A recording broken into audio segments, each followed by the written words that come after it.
Hello, everyone. John Atkinson again here doing another interview for the Circumcision Harms docu-series that I'm attempting to put together or intend to put together once I feel like I've done enough interviews. Today I have Nikos with me. Nikos, you want to tell us a little bit about yourself and how you're connected to the genital autonomy movement?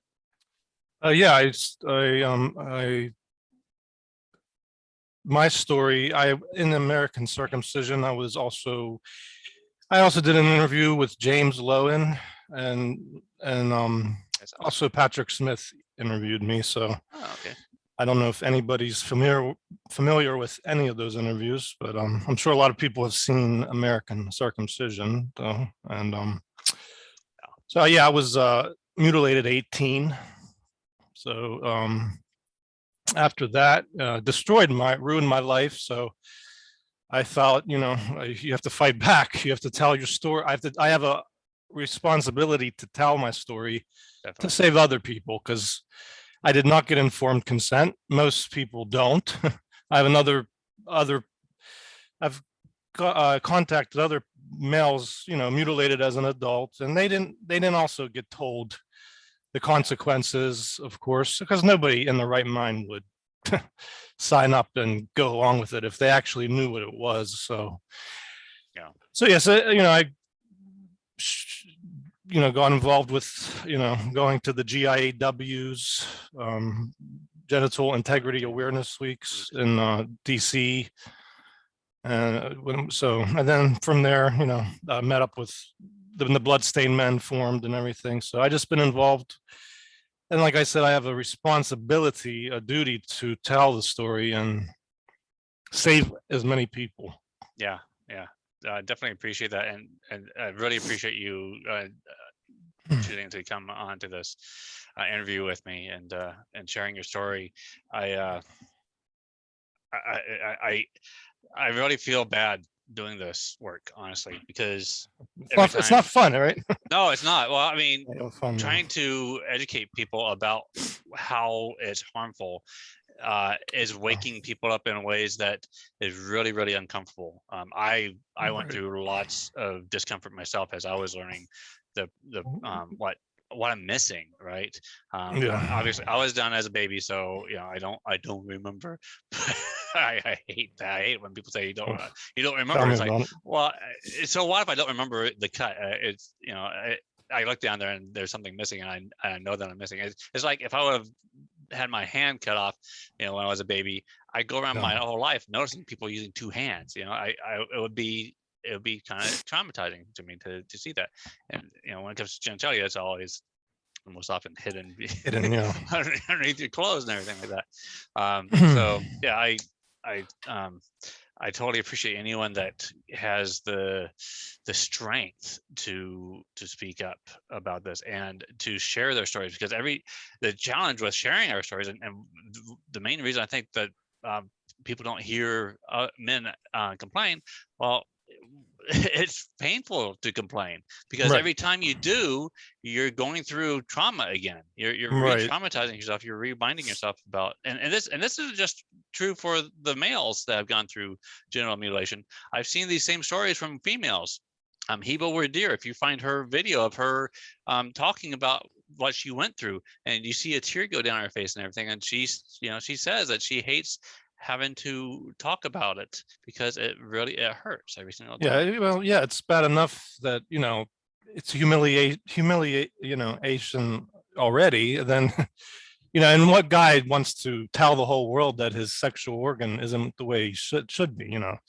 That's why a lot of men just don't deal with it, and they get. But and I want to share one thing about I'm going to be vulnerable here a little bit to hopefully level set this a little bit, so it's humanizing. Okay, so I'm a cut dad, and I'm embarrassed because I was going to allow my first son to get cut, and I didn't think to check it out. I didn't think to research. I just kind of thought, I trusted doctors. Yeah, and that's what the circum industry depends on they want parents to do. They don't want parents to do the research. So they have as many, victims as possible. Well, maybe I get that part, but I think there's a lot of just ignorance out there, because there's the study that was done that identified that lots of medical textbooks just don't cover the anatomy of that part. A lot of, there's one video where the bloodstained men ran into this Jewish doctor, and she compared it to a hangnail. I'm like, what the heck? I don't know if that's, if you laugh or you cry, with this, it's like, yeah. So, I cross fingers. I hope that, the reality is most of them are just ignorant. They just don't know what they're doing, and they're just kind of going along with what they're doing. Some of them, I don't know. They depend on the paycheck too. So it's like, maybe they won't get their, pay off their car or pay off, whatever they have if they don't chop up penises, because they get money from it. So yeah, I mean, it's a medical fraud. And yeah, and there's a lawsuit right now against the AAP in the hospital. Right. That's still going on? Right? Yeah. Okay. They're calling it a fraud. I hope something needs to happen. It's so horrific. I mean, I hope they're successful, because something needs to just put a wedge in this nightmare, like to stop this. It's so horrific. And I look at pathways for how this will change down the road. Is like, okay, well, it could become illegal because, like a judge in Germany considered it illegal. He struck down his hammer and said, well, it's harm. We know it's harm. It's egregious harm. So that's illegal, right? And then some politicians stepped in and suddenly made it legal in Germany. Lovely politics. It never got. As far as I could tell, it's still not legal technically. No legislative body has ever said that this is something that a parent can choose to do. Never has happened.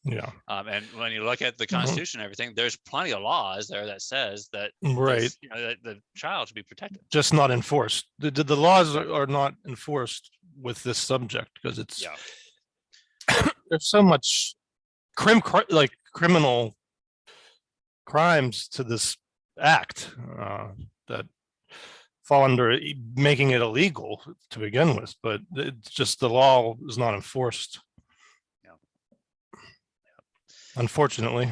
So my hope is that education will change things, that it'll be and this is something I follow in cultures like in Kenya and Nigeria and those places, in Egypt, where female genital cutting or female circumcision, katan, whatever you want to call it, happens frequently. I mean, like in the high 90% range, right, of women have undergone some form of female circumcision or female genital mutilation.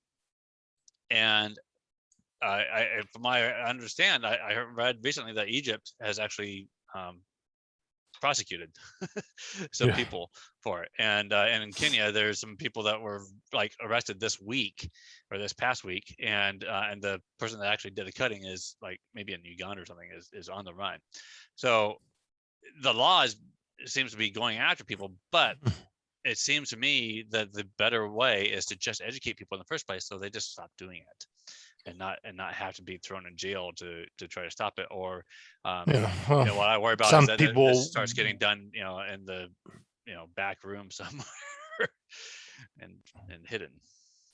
Yeah, I mean, some people won't stop though unless it is made illegal, because they don't want to. I mean, it depends. I mean, education is a tough thing, because particularly when you're trying to educate adults, you're bumping up against their cognitive dissonance, and they're not willingness, their lack of willingness to change, culture or whatever that they've done in the past. So, right, and you have the guilty parents that don't want to hear it. Yeah, and the victims, of course. A lot of the victims don't want to admit, right here, admit their parents have done this horrific. Have allowed this horrific violation on their sexual organ, you know. Yeah. Oh, it's a normal part of the grief process. First step is denial, right? Oh yeah. So, um, so as far as this effort is that I'm doing, one of the things that I think one of the pathways to putting an end to this is, and actually a pathway to ending all genital mutilation across the world, is educating men how they are harmed, right? And again, the American Circumcision documentary, great. I'm really happy that you were wanting to work with Brendan and interview for that and get on that, and as well as James and all that. Thank you. But what I see missing is, for me, like I learned slowly what the ways that I'm harmed, what I'm missing is, it's like, okay, it's just some skin I'm missing. Like, it's so much more than that. It's, Oh I my mean, it's God, like yes. saying your eyelid is Yeah. gone. It's like, Yeah. it does a lot, right? And It's- you are, I think you're my only interview. No, I've done another interview. I think of an African guy that got cut, older, because that's their tradition, is to do it when they're, in their teens. Okay. Oh, it was a Muslim?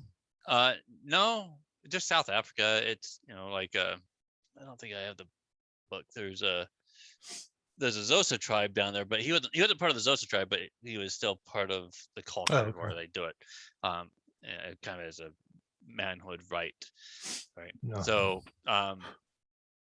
finding someone that knows what things were like beforehand and after is rare, because not very many adult men choose to do it.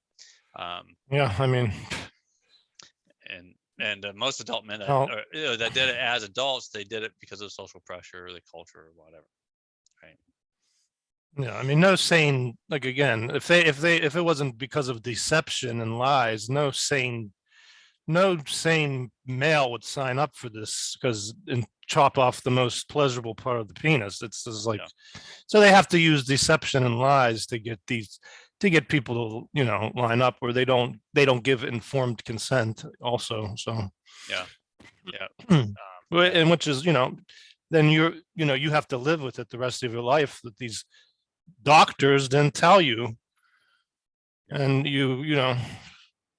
be a prisoner in your body every time you wake up. It's horrific. And and most of these doctors probably got cut as babies too, so they don't know any different either. So right, they don't necessarily even know what to tell you. Yeah, they're order followers, and they just want a paycheck, I guess. But I've come across multiple men that say, that are intact, and they're like, I kind of wish that my parents would have done it to me when I was a baby. I was like, oh my God, you realize that you would be missing this and this and this and this, and it would be like that. And I start telling them that, and they go quiet. It's pretty sad that intact males don't even know the anatomy of their own sexual organ. It's how they keep this a secret from all society. So we have very disturbing. On one side, we have males that don't know what they're missing in the first place, because it happened when they're so young. And on the other side, intact men, they don't even know, they don't even understand what it means, right? Who's that guy that he was on Star Trek, and then he was on he's bald headed, and he was on a talk show. But anyways, I know who you're talking. Patrick. He didn't even he thought that he was circumcised, but he wasn't. So he had to have a Jewish doctor tell him that he's intact. Like, it's like, no wonder no one's talking about this. And even and intact men get horribly attacked. Right, they ridiculed, and it's horrible. If we were doing that to women who have normal genitalia, they would be an uproar. Oh yeah, in the US. But they're allowed to do that, shame normal males that have normal unmutilated genitalia, because it's the whole double standard with the sexist, hypocritical double standard with genital mutilation in this country is just insane. But it's sad. It's sad that intact males don't know how fortunate they are. Like me, I didn't know how lucky I was, and and all I understand is you did some restoration, so you're I did. I recovered the glands. It's nothing like the original prepuce though, and um, I don't. Unfortunately, I'm not going to be satisfied with just that because I know what the original prepuce feels like. So it's like I have this. I'll never be satisfied until I get back to the. Kind of like that like what keeps me going and not jumping off a bridge. It's foraging. I'm hoping. I know a lot of. really. It's divided. A lot of people in the intactivist community don't know what to think, but that really keeps me going alive to think. One day they can help males get back what they were, rightfully should have, and that keeps me going. And it's like again, like some intactivists are divided on that whole thing, but I mean, the foreskin restoration or glands recovering just doesn't do it for me, to be honest. Yeah, I kind of think that it's probably like a stretched out sock. Yeah, exactly. Right. Yeah, it's more cosmetic than yeah, it does, of course, because the glands is an internal organ. Recovering that and keeping it covered does help, but it's nothing like the original what you're born with, and it just isn't. And some males don't like to hear that because restoration does take a long time. It's very tedious, and you have to put years into it, and to be told, well, you can't get but that's just the truth. I mean, it's nothing like what you're born with. It's an improvement. Anything's an improvement over, the mutilated disfiguration that circumcision causes. Yeah. But it's just nothing like it should be, of course. But I mean, that makes sense if you think about it, because once it's amputated, it's gone. Yeah. I don't have this on the list, but I'm really tempted to. I really like to hear your thoughts on this. Every once in a while, I'll come across, at least not in person, but a man that says, I got circumcised as an adult and I'm better than I was before. Okay. Yeah, my thoughts, there's two different. I know exactly. Either they're lying, they're trolls on the internet, and they're just lying, and they didn't get mutilated as an adult. Number two, what male is going to admit they signed up? Again, that goes back to the males being cowards and not admitting they just changed their whole sexual organ for life. So they're going to say it's better, instead of being a real man and saying, okay, I made a mistake, I shouldn't have listened to the doctor. There are less invasive alternatives out there that, I could have went to instead of the whole amputation of the prepuce. Yeah. That just goes back to being a coward, in my opinion, and them not wanting to face up to what they chose. Again, no, men don't want to, admit that their manhood is damaged, period. And like I said, some are trolls, like just they lie, they're liars, and they go around the internet and say that, and they didn't even have it because they want to convince other people that it's good.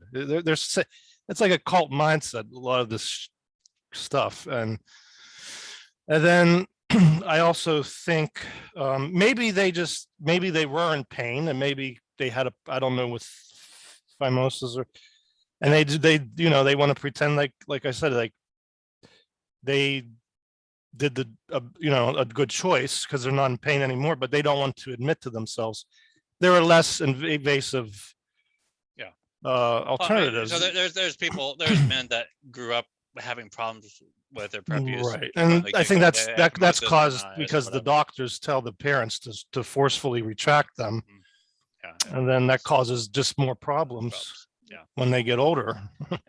But then I keep looking for a man that got cut without having any problems and chose it.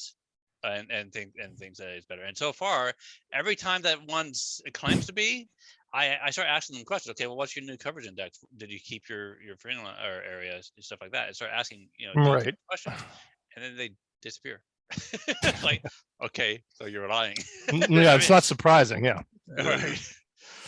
And and that's insane. Okay, so they had a problem. So they think every baby should be, lined up like cattle and have their sexual organ amputated. Then that's to me insane. Like, okay, so you might have had a problem, but why does every baby boy have to go through this just because you had a? I mean, they don't even hear themselves, but it's like almost like they were. Yeah. They had bad luck, so every male should Yeah.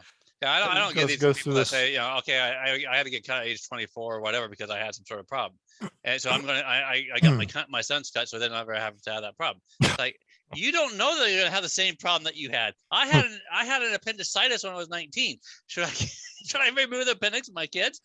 It's just because it might happen. Oh my gosh. So anyways, trauma bonding. They that's a deep trauma. So I think they have to pass it on. It normalizes their own mutilation. That's a lot to do with that too.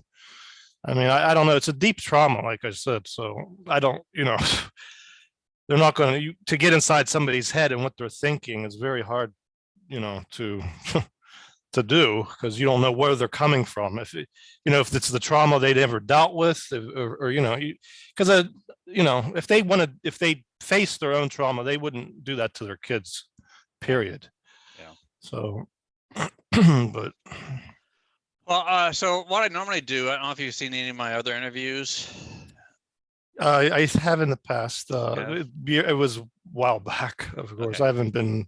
Yeah. So what I do is I go through certain steps. I start off with talking about the physical damage that's done, and then I get into how that affects sexual partnerships, and then the psychological effects of all this, and then the relationships.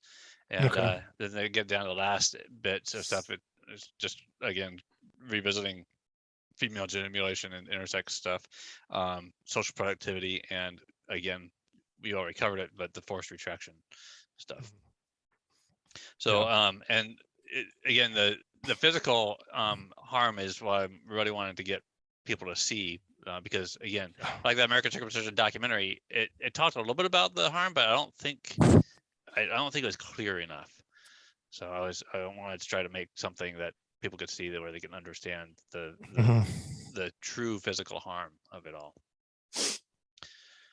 So one of the first things is I guess the original or the old biblical version, they only cut off the end, or what they called the acropastion, and they left the part that was connected to the glands in place. The Brit Milah, now they say they're doing the Brit Pariah, which is much more extreme.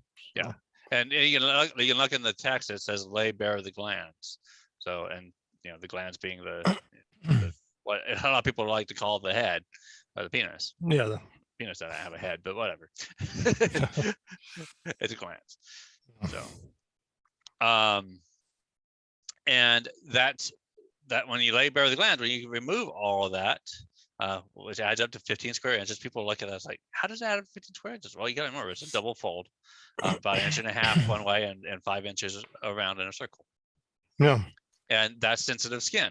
And I don't know why we really tons of specialized nerves, erogenous tissue.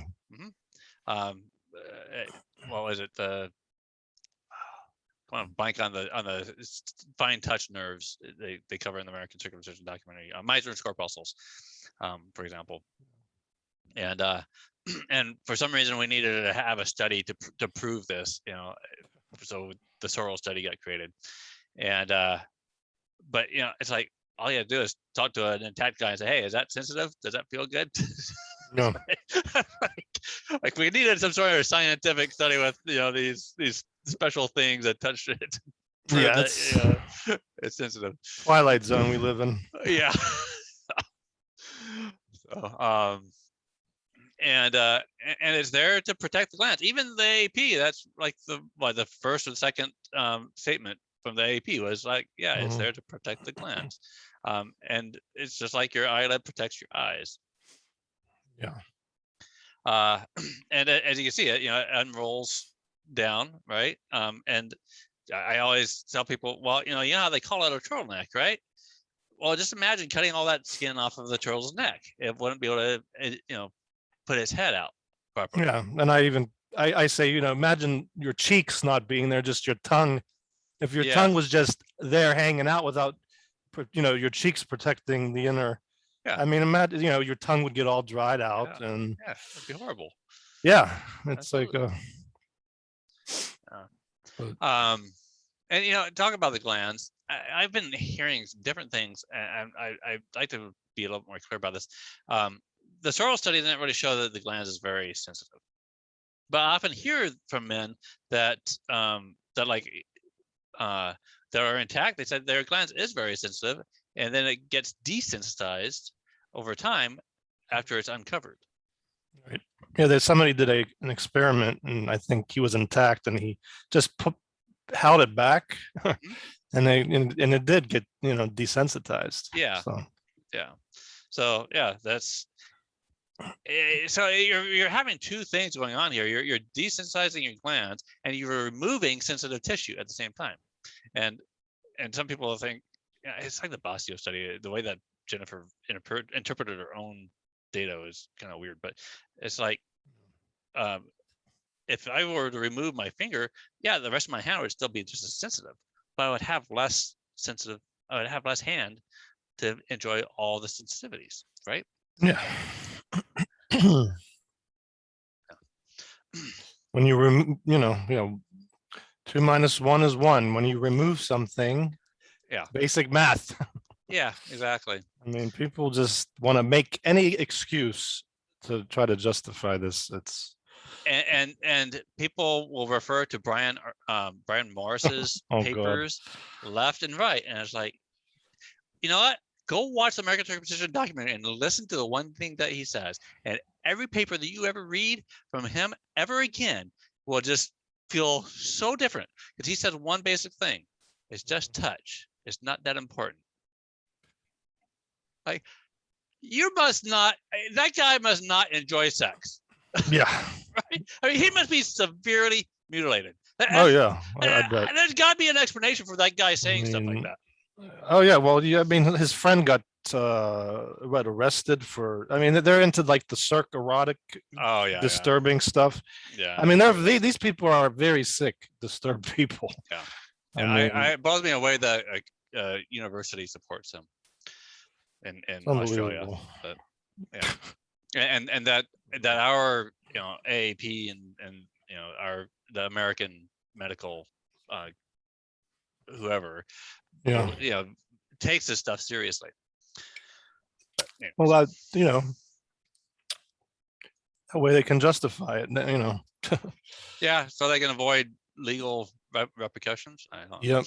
That's the only explanation I can think of. Oh yeah, for sure. I mean, they disappear into no man's land and don't respond to any of our questions, stuff like that. Mm-hmm. So yeah. So I often refer to talk about the rolling mechanism, which if you watch it, again, it's like the turtleneck thing. When it goes in and out, or when the penis becomes erect, you have that rolling mechanism. Is that you don't have as much friction because the skin itself is gliding up and down the penis. And Dr. Kellogg's, his intention was to curb masturbation. Well, of course, it didn't work very well, because there's a lot more play, like our hormones and stuff like that, what's going on up here. But as far as I'm concerned, it has affected the ability to masturbate properly, particularly without lubrication. Am I right? Oh yeah, for sure. It affects, it changes form. When you change the form, you alter the function. Yeah. And it's it's not by accident they chose that body part to amputate. I always say they purposely chose that part. Yeah, I've seen comments from intact men saying, they watch movies like, I think, Apple Pie or something like that, American Pie, and there's a funny part about the guy getting the lubrication or the lotion or whatever to masturbate. And I'm like, what do you need that for? Right. Well, because that's majority. Well, I always thought that too. Like, because when I was intact, my friends would joke about, teenagers, they would joke about getting Vaseline or just some lubrication, and I never got it. Now, I mean, after the fact that I made that mistake, then it all connected. But I just never understood what the need, because I never needed it when I was intact, and I found out the hard way, unfortunately. But I mean, they would joke around, being teenagers, but I just never got it, like, either, because I'm like, just never clicked, like, why they need all that to do the job. Yeah, But and we have to joke about it to keep ourselves from feeling bad about it or whatever. right. So yeah, and then so you got the rolling mechanism, which reduces the need for lubrication, but you also have the built-in lubrication itself, right? So when the glans is covered, this is moist in here, right? Mm-hmm. So when this rolls down during an erection, not only is the head moist, but much of this is moist. And I just saw someone was messaging me on my phone, and they shared a thing about a woman complaining that, oh, it looks so gross because it's all wet looking or whatever. And meanwhile, like, their genitals. I'm like, are you kidding me? It's like, look at the inside of your stuff down there. It's supposed to look like that. Imagine if it was switched. I mean, yeah, I mean that they have a lot of privilege, and it takes a lot of guts to just insult the natural genitalia like that when your genitals are protected by federal law, and then males are just on the chopping block, disposable, and that just takes a lot of guts to me for intact women to make those types of comments. It's unbelievable. Yeah, it's in some ways I consider it anti-feminist because you want equal rights. And, well, yeah. You really want equal rights? You want to make female circumcision normal? Oh my gosh!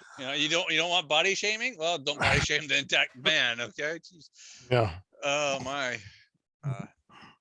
It's unbelievable, like how they can get away with that, having protected genitals themselves, and they don't even make the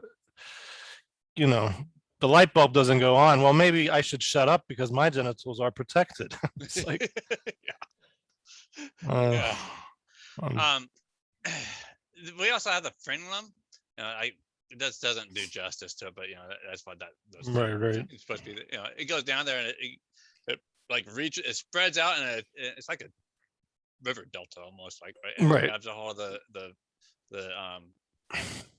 it's the ridge band, and it pulls up on the prepuce or the foreskin to pull it back up onto the glans when things relax, right? And supposedly that's what gives you all the nice pleasure. Yes. Yeah, it's like the most, when you look at the Sorrells study, it's like the hottest spot of all. I consider myself luckier than a lot of cut men because you got a little more left. I have my line is way down here. Okay. So I have like all the inner mucosa, and I have my. You did get. I mean, they obviously did some sort of snip so it doesn't pull it up, but my frenular area seems to be intact, so it is very, very sensitive in that area. Okay. And I never really realized that it's where things kind of get heated up the most when I'm getting closer to orgasm. And after studying this topic, it's like, oh yeah, wow, well, maybe that is the good place. Yeah, that's a good spot. They keep men ignorant of their own sexual organ. Yeah, we have to figure this out ourselves. Yeah, and they don't. They're not going to teach us in sex ed. That's a joke. Yeah. Even though I've been bugging the school districts to help me out with that part, but they're probably gonna. They're just trying to look the other way. Yeah, exactly. So I think what happened for me and why my line is all the way down there is because I was probably cut with a Mogan clamp. Right? I was pulled up and then they snipped up here. They didn't put a bell on me. I was cut back before plastic bells and a Gomco clamp. I think it's been around for a while, but I'm pretty sure I wasn't cut with a Gomco. So Mogan clamps are the cheapest and and all that, even though it's, What torture device was used on you? yeah, exactly. Yeah, Crazy. everyone thinks that circumcision is just one thing or one way or whatever, and it's all done the same way. Everyone is no, it's not true. So I've seen how they do it and how guys end up with just a very little bit of mucosal area up here, and a far less of their frenulum area is there. And I feel really bad for those guys. And I've even heard of guys that were like free-handed and all so that criminal. Yeah, so criminal. Out badly. So they have to ruin. Yeah, the whole sex life is ruined. Yeah. And then there's a ridged band, and maybe you tell me more about this. Maybe I'll learn something from you about this. But as far I've heard it called it like the lips of the foreskin, right? Yeah, I think that's like the G spot of the ridge band. Doesn't do it, because it's not closing up like the dorsal fascia would close up, but it'd be at the very end, right? Yeah. And so it's sensitive, and I can imagine just having that touched right would direct you to an erection, and because it's spreading out as it goes down over the glands, it's getting widened. That what I understand is that stretching process itself is erotic. Yeah. As well. Yeah. I think it was Michael Winnell that said that in one of his videos. Okay, but he's from Australia. Yeah. Foreskin Revolution. Revolution. Yeah, he started that down in Australia. So those are all the things that are missing. Then here's some of the which makes it I call it erect dildo or dead stick. Because when you have all that missing, it's like me. My first interview with James Llewellyn, I said, it was numb. I meant, all the pleasure, fine touch pleasure was, gone. I could still get erect because you get the people in the comments. Oh, well, that's because the dog. They make these, just rude comments. Oh, well, that's you, and I can't help it. You can't get it. Well, I could get erect. It's just all those nice feelings that come, with during sexual pleasure is gone because it's amputated. There's a whole lot more to the game than just filling up the corpus cavernosum with blood, right? Right. You've got all this stuff going on the outside that's important as well. So if not more important.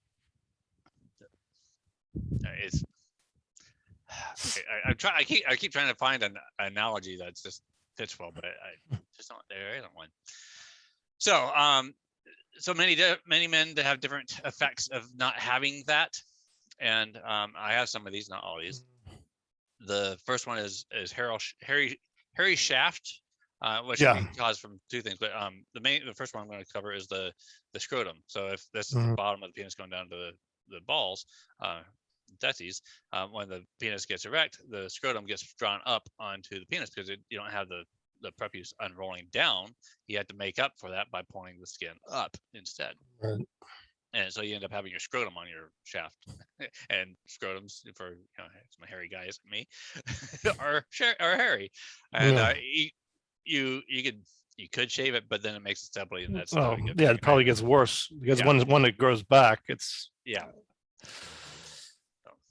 But and I've seen pictures of somewhere they were completely degloved, and the scrotum and everything are put right up underneath the glands, so there's no shaft skin at all.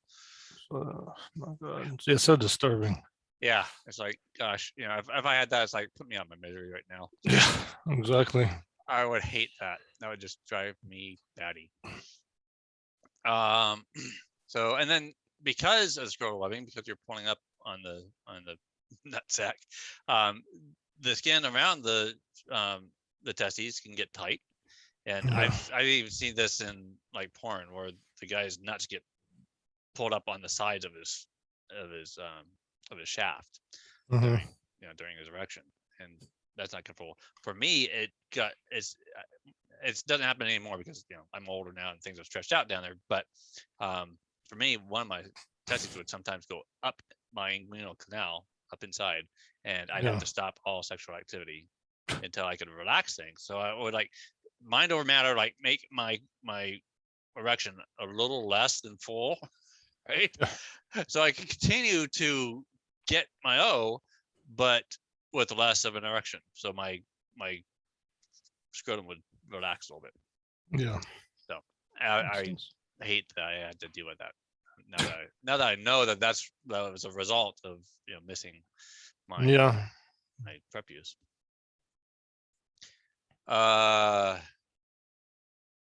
Okay, and then there's the other side. So that was the bottom of the penis. So you got the top, right? And if that skin is tight, then what happens, for me at least, I've only run into like, I only interviewed I think one other guy that's had this problem, is the penis arches kind of like a cranes, like a tow truck arm, right? And it pulls upward, and so that's bending the corpus cavernosum inside. And if you study like penis fractures, you can fracture the penis, where you end up having bleeding internally. And if you do this, you need to go to the ER so they can stop the bleeding and all that, because you can bleed out and have this big thing of blood inside your. Anyways, but yeah, you're not supposed to be like bending it all over the place. Right. Any guy that knows, when you have an erection, you don't go, doing that kind of thing to the penis. So for me, not only though do I have I had this problem, kind of still do a certain point, but I just know I know how to deal with it now. I can't do this, right? And sometimes sexual partner expects the penis to be able to go straight out, not curved upward. And so they do things that pulls it back down, and that's totally uncomfortable because this is what's going on inside, right? Yeah. So, totally uncomfortable. Meatal stenosis is something else that I've encountered, and from what I understand, over like 10% of boys end up with meatal stenosis at some point in their childhood, that they were cut as babies. And that's when the hole is doesn't closes. Stenosis means that it closes up. For me, it actually ended up with a little skin bridge across the middle of it, and it made me spray everywhere when I would urinate. My grandmother wouldn't have it and took me to the doctor to get it dealt with. And I've heard some pretty horrific stories about men having, or young boys having to have that corrected. Yeah. So have something corrected after being, assaulted like that. And then you have to correct it because it's just crazy. This is something that I haven't had, but I've heard of plenty of cases. And what happens is, because the inner mucosa of the prepuce is supposed to be adhered to the glands during early, during the infancy, and sometimes well up into teenagehood. When that's all cut off and torn apart and separated, the body tries to heal itself, right? So that inner mucosa, if it comes back in contact with the glands, the body says, "Oh, hey, let's create scar tissue." And then later on, it's not kept broken properly, and the caretaker doesn't put Vaseline or whatever on it to keep it from doing that. They end up with bridges that jump from the ridge of the glands down to what's left of the prepuce, that's down the shaft. And then guys have to like stick Q-tips underneath there to clean it out. Yeah. So much for hygiene, right? Yeah. That's one of the insane excuses. Yeah, I know, and you end up with the opposite. Yeah. Erectile dysfunction, 4 times more likelihood of erectile dysfunction in life. Right. Premature ejaculation. Now that can go both ways. My thinking though here is, if this is really that sensitive, and I could verify it is, and that's out there in the open, getting touched too soon, then yeah, well, maybe that's causing the premature ejaculation. Well, I mean, a male that doesn't have all the sensory tissue and erogenous tissue that has less control, in my opinion, too. Yeah, they have less to work with, so it's just like there's no that they don't ride that wave during sexual intercourse. Like it's just like off and on button, in my opinion. Like it's not that all those feedback you get with all the fine touch nerve endings, and so I can see how it can cause mutilation, can cause premature ejaculation. Yeah. So I kind of think that the gland still wants to be wet, right? It wants to be moist. And right. Maybe that's part of why we have in the American culture so much drive towards getting BJs.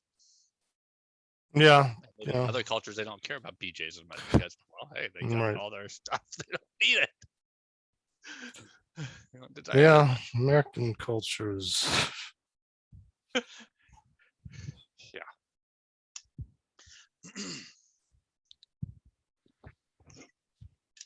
Now, my other thought about premature ejaculation is, okay, so maybe the intact man might might have orgasm too soon, but he can have multiple orgasms more often, more times. Right, and if he has an orgasm, he can just do it again. Yeah, he's got his recovery time is probably much smaller. Mm-hmm. So, again, it would be neat to see a study to prove this one or another, but yeah, if they purposely don't want these studies, probably, and not well, that's why we see studies coming out of like Canada and Denmark, like we did a couple weeks ago, that basically debunked the whole STI claim, right? Yeah. Yeah. Meanwhile, circumcising cultures have higher HIV, higher STDs. Like if you compare Europe to the US, where we have a lot higher STDs and everything. So yeah. So much for our circumcision protecting us from STIs, right? Yeah. So, and then the last thing I have is genital botches, but I don't imagine when you got cut at 18 you consider that you were botched. It was just well, like I say, aren't all circumcisions botched? That's what I like to say, and they are. It's like you're destroying tissue. You're amputating. All circumcisions are disfigure the penis. Whether I guess the only time you hear about circumcision if in the news is when it's, they call these so-called botches, which kind of it was a manipulation tactic to think, well, every other circumcision is normal, though. Well, if it goes well, a circumcision that goes well is still mutilation, still disfiguration. It's some are worse. Again, like if the head gets oopsie, I missed the you see horror stories. But yeah, all circumcisions are botched. I mean, so I had considered a normal circumcision, which is my opinion botched anyway. But yeah, it wasn't any more damage, I guess. But it was damage enough because I had sexual activity before. I told it ruined my completely ruined my life. I lost 90% at least of feeling. Mm-hmm. And I couldn't study. I went to college right after, and I just stopped going to class, would lock myself. I didn't know what to do. It was like such an overwhelming, and I couldn't handle it. No, they didn't prepare me for, anything, the loss, the psychological trauma. So I had to I couldn't just stop my studies. I was suicidal. It was just a horrific nightmare, which it still is. I'm not going to lie, but that's why I have a duty to spread the word, and because these doctors are ruining the lives of so many males by how this is, by normalizing this penis sacrifice, calling it medicine when it's not. Yeah. And, they didn't give me informed consent. I wasn't not prepared to, because I knew what normal sexual feeling should be like. And it was, that's why other people who've got mutilated as adults killed themselves. I tried to, I had a pump, but I dropped out of college. It was horrific. Like Alex Hardy is another person that got. Yeah, there's a new book that's coming out. Yeah, A is for Alex. I did pre-order it. Oh, nice. I did pre-order it. I mean, his story is very powerful to me because I like reading my own life. But of course, it's the letter he wrote before he committed suicide was so right on, so just exactly the way I felt after being mutilated. So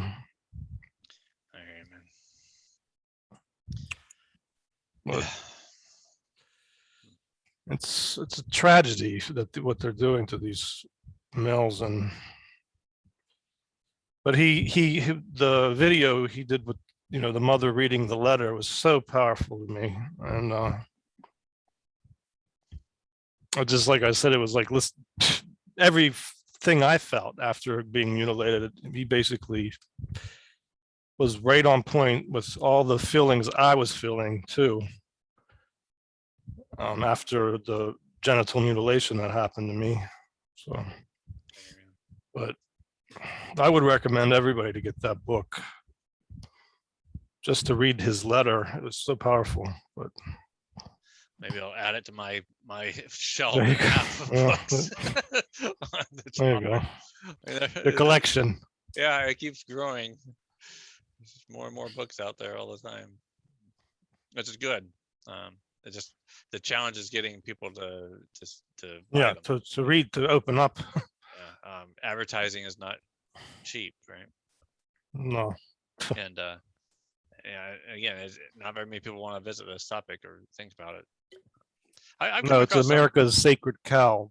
Yeah, I mean, it became a religion of its own, like circumcision. Yeah. It took over.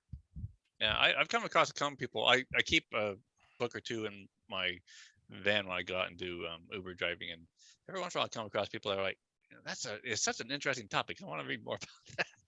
Okay. So, or so getting into psychology or something. You spread the word when you're driving these people. I do. Nice. So far, I haven't gotten kicked off the platform for it. That's good. I know I got that.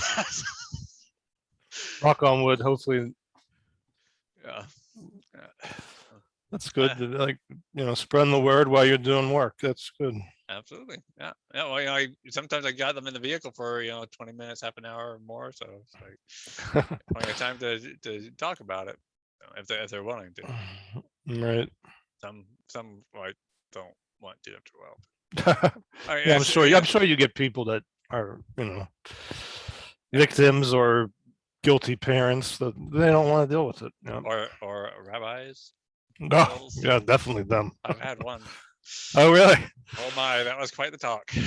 Oh, well, that was probably they're not going to budge, I would think, on their. Yeah. Anyways, so the whole next section is about sexual partnerships, and this affects our partners too. So it's not just are we hurt because we got part of our body cut off, but they're harmed because they're not getting to enjoy what they could if they if we had the whole shebang, right? Well, it affects intimacy all around. Yeah. And that was like and they knew this back then. What in the Rabbi Maimonides said, the women with an intact partner will keep holding him, and but with the circumcised, they just want to get it done with and turn over, think about God, or whatever. Crazy. Yeah. So they knew this back then. It's not like we're not supposed to enjoy sex, right? No.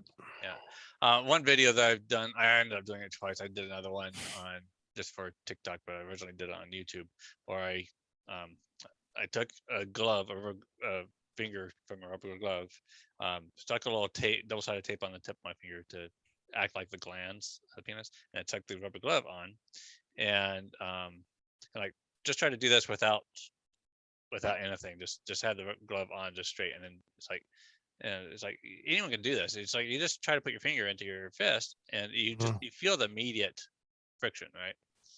But then I put a little bit of Vaseline on and then doubled it over like an intact penis, and then just went whoop. It's like there was like no drag at all. It just slides right in like like a freaking ball bearing. Yeah. So it's like, dang, I wish I had that. Yeah. Made me mad. I was a little, I was a bit shocked the first time I did it too. And I did it. I recorded it the very first time I did it, just so I get the full facial expression doing it. So, and it doesn't really, that doesn't matter whether you're doing heterosexual or whether you're doing like anal sex. You want that. Now, of course, vaginal sex, there's hopefully going to be some lubrication there, but the lubrication is mostly internal, and you have the labia there, right? And when you encounter the labia, the outer part of the labia is still dry. So the man needs to have that lubrication and that rolling mechanism to spread the labia apart for entry.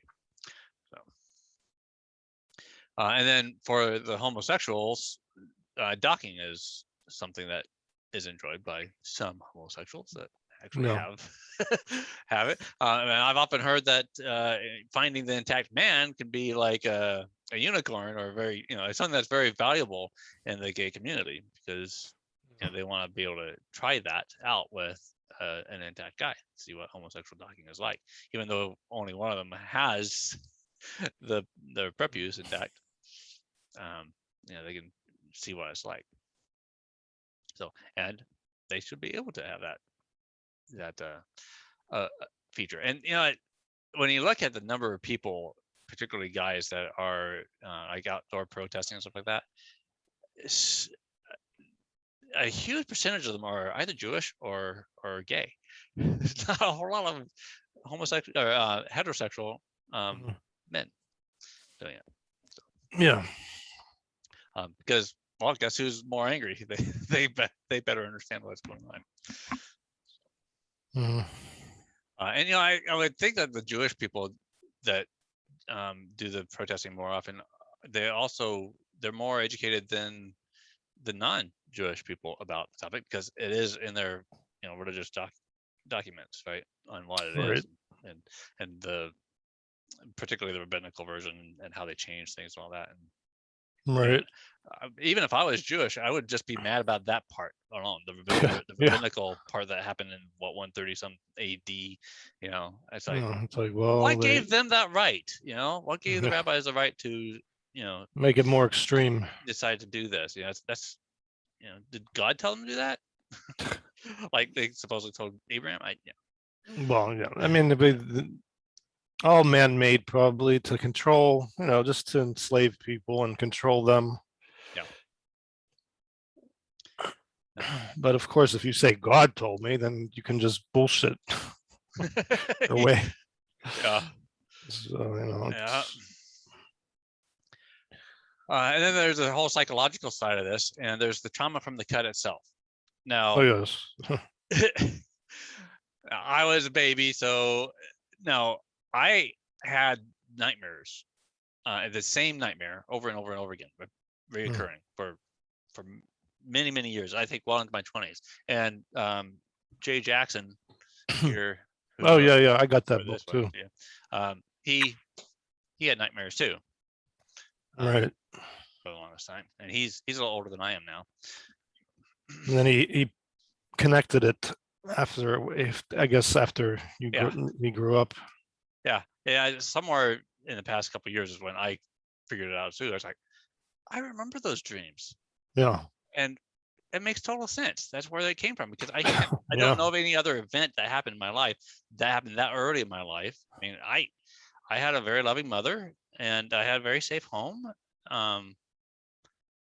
I don't know of anything that Yeah, would have caused it's me to, very deep have trauma. that. I believe Yeah. it probably was due to that. Yeah.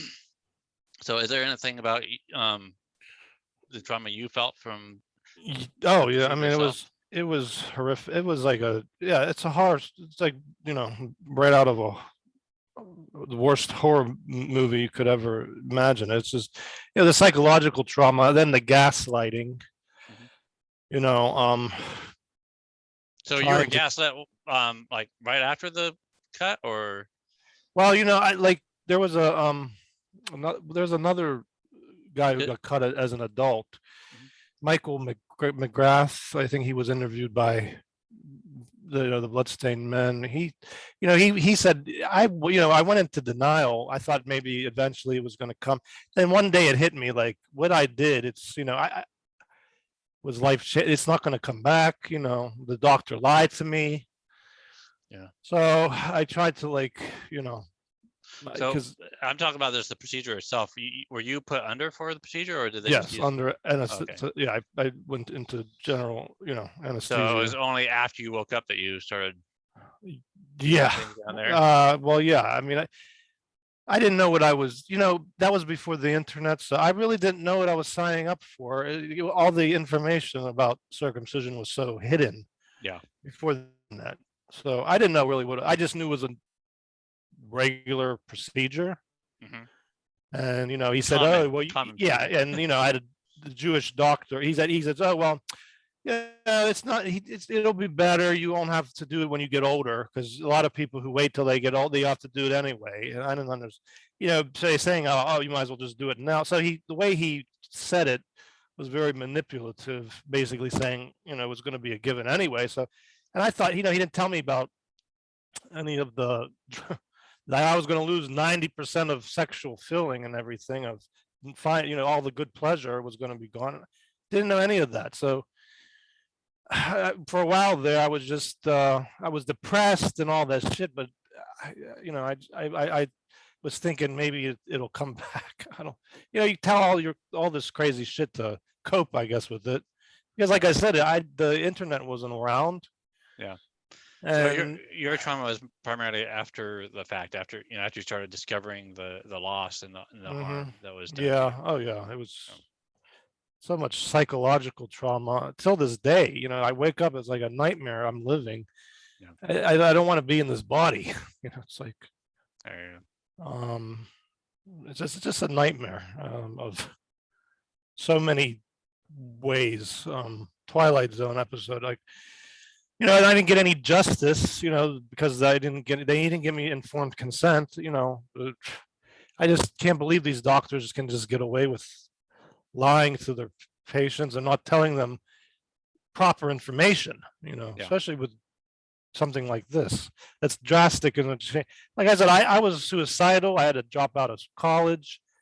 I couldn't function. And Yeah. I called my doctor up and I says, "You didn't tell me anything." And he's like, "Don't call me. I'm busy." I'm like, Yeah. so he hung up on me, but I did call, and I just, I didn't know I still, but I definitely knew I had to tell my story because this shit is so evil and so just disturbing. And hey, I you know who Jessica Ann Penn is? I know you probably hate her, but I know a lot of attachments to, because she's pretty much straight out misandrous, but yeah, she does not care about victims of male genital, but and she doesn't want to compare it. Yeah, I told her off on her because I told her the most common form of circumcision is actually more invasive. The circumcision they do in the hospital is more invasive than the most common form of female circumcision. That's a fact. Yeah. She won't address any of that stuff. I've managed to continue to have conversations with her. I think she still has me blocked on Twitter, but I came across her on TikTok and I leave comments here and there. And she actually did a video talking about intactivist. So hey, that's great. that raises awareness, whether how she feels about it or not. But she was what's the word? Any publicity is good. Yeah, she was suggesting that us men could just get a TENS unit You know what a tendon is, right? What is it? It stimulates the nerves. It sends Oh, electrical pulses through your, to okay. activate your nerves. It's like, She's it's so like, but the tissue is gone. right. It's like we're missing that much skin. All that is Yeah, gone. all the How do you specialized. Yeah, activate those nerves that are not there? once Anyways, it's amputated, it's amputated. once I kind of just gave up on the idea that she even understands. No, she is so what it is. bullheaded and Yeah, just but yeah, refuses to. but I'm seeing more about where she is, and the reality is where she is she's so hyper focused on just what happened to her at age 18, right? Oh, She okay. is so hyper focused on that all that she can see is what was done to her, and the fact that and the clitoris and just the clitoris. That's it. Yeah. That's all she can hyper focus on, and she can't see anything beyond that, and she's not going to be able to, not until she gets through this, and we just need to accept that about her. The Yeah, only I mean, reason but it's insulting to victims of I know, male genital mutilation. but people don't understand, and that's Yeah, again why I'm creating these videos, because people don't right. understand the harm, and I'm trying to put something together where people can see the real harm, and why some of us are really severely angry about this, because Yeah, until that is explained to people, they're just not going to understand, and that's just the way it is. And she may never ever come around to herself, but that's okay. What the reason why I try to keep talking with her and collaborating with her is because she has made some progress on the medical textbooks. She has managed to get some improvements done, and that's one of the things that we really need to do. I think that's where we need to lay most of our attention to is educating people better about the anatomy and the functions right. of What's that prepuce. being chopped off? Yeah, exactly. And medical textbooks would definitely be a big step forward if we could get something in there Right. more than just says, "Oh, this is the part that's normally cut off during circumcision." It's no medical textbook should have those words. Yeah, and that's all they say about the it. prepuce. Exactly. That's the absolute worst. And Yeah. yeah, and again, there's a study that shows that there's tons of medical resources that horribly leave everyone in the dark about it.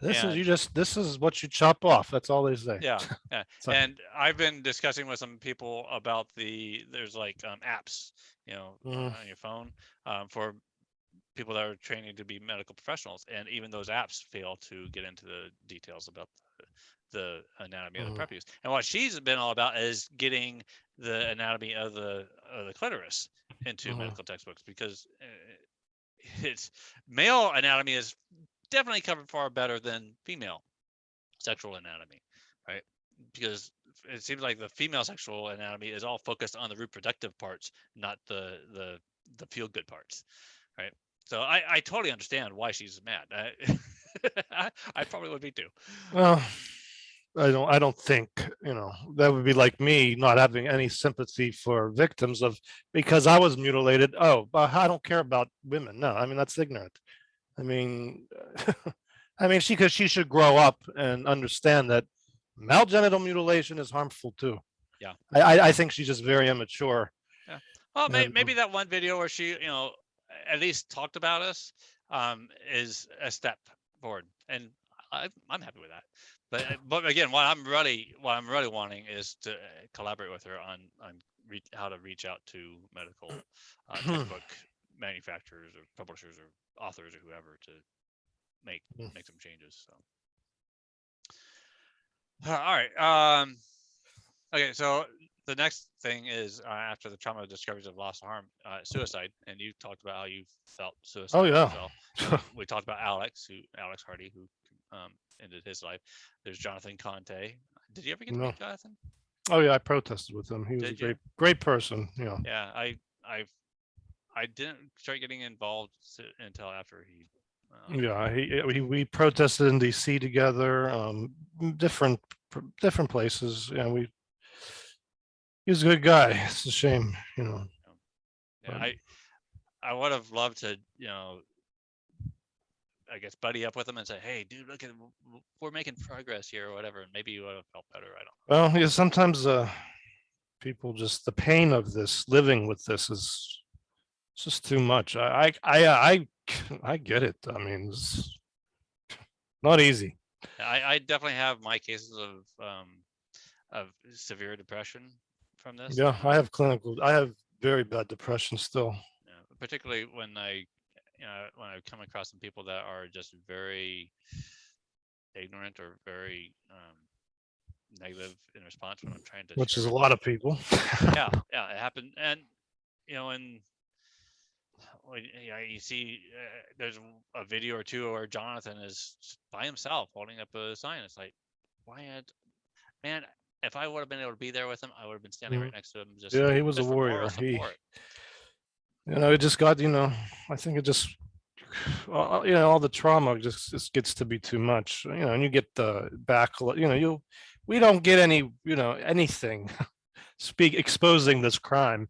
We don't get any rewards, it's not, except maybe, knowing the fact that we're at least telling the truth about it. Yeah. I mean, our own, but I don't know if it's us spiritual rewards that we're or whatever you call it, but it's knowing that we're telling the truth and exposing the medical fraud and lies, but we don't give this is not something that's fun a lot of times to have to like try to convince people not to harm their sons and children, but I have to convince them first that it's harm in the first place.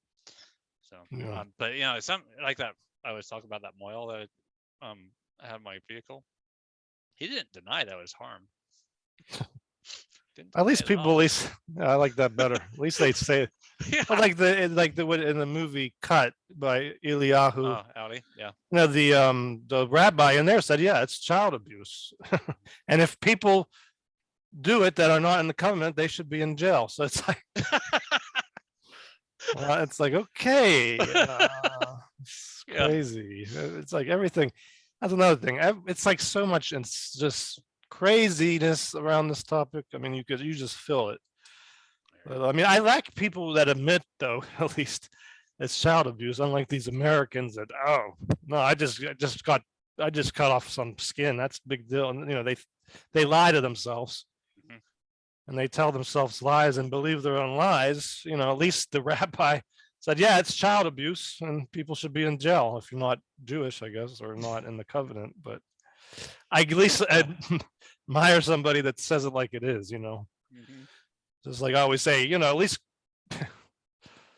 cultures, that do FGM and MGM aren't, is equal rights there, Yeah.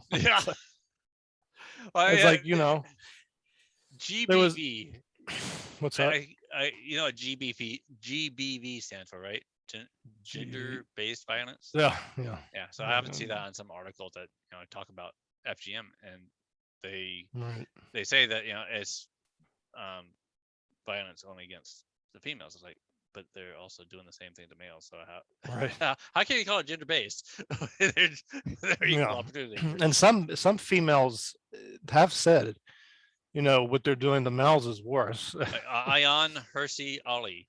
Yeah, right. And there was another one on Dr. Fumbai. I forget. She said, we don't discriminate. She said, we do it to both. It's like, because Tucker Carlson was like, wow, he was trying to defend, didn't want to hear about male genital mutilation. He it was only trying to preach to her about what they do, what their culture does to women. And she goes, well, your culture does it to males. Yeah. We don't discriminate or something, she said. And just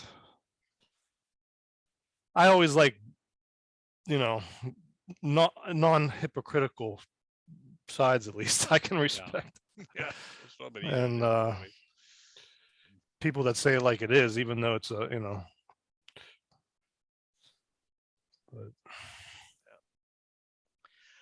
and then there's a psychological impact on children. And when I talk about children, I'm not talking about the children that got cut, but children that see this movement going on, right?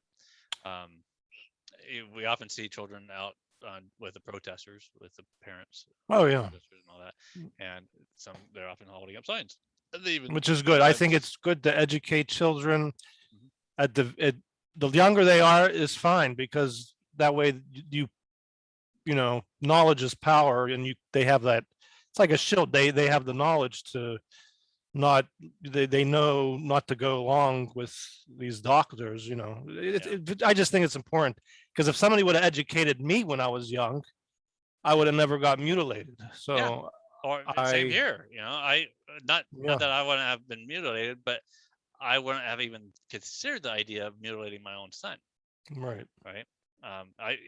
The religious institutions didn't teach me anything about this. No. My public education didn't really teach me anything about this. And the most important, the medical institution offered zero information. Right. My wife's OB offered nothing. Even when she was inquisitive, he offered nothing. So. Yeah, that's why it is important to educate these kids young, so they grow up, they don't do it to their kids, or they don't go, they don't get tricked by a doctor like I did, or lied, deceived. Yeah. So it's very important to prepare these kids when they're young, because this is like it's a form of terrorism. It's like a form of war almost. Like they try to get victims no matter what age, no matter, they just want their money, and they want to keep doing it. Yeah. Keep doing it no matter what. So the younger you educate the kids, that way they know. Like I said, if my family, or if I would have known what this was, I would have, I could have had, such a different life. Like I could actually lived, instead of just being in this nightmare. But I mean, it is what it is. That's why I do say, what keeps me going is hope that Forgen will do something. But yeah, but it's good to see. It is good to see young kids protesting when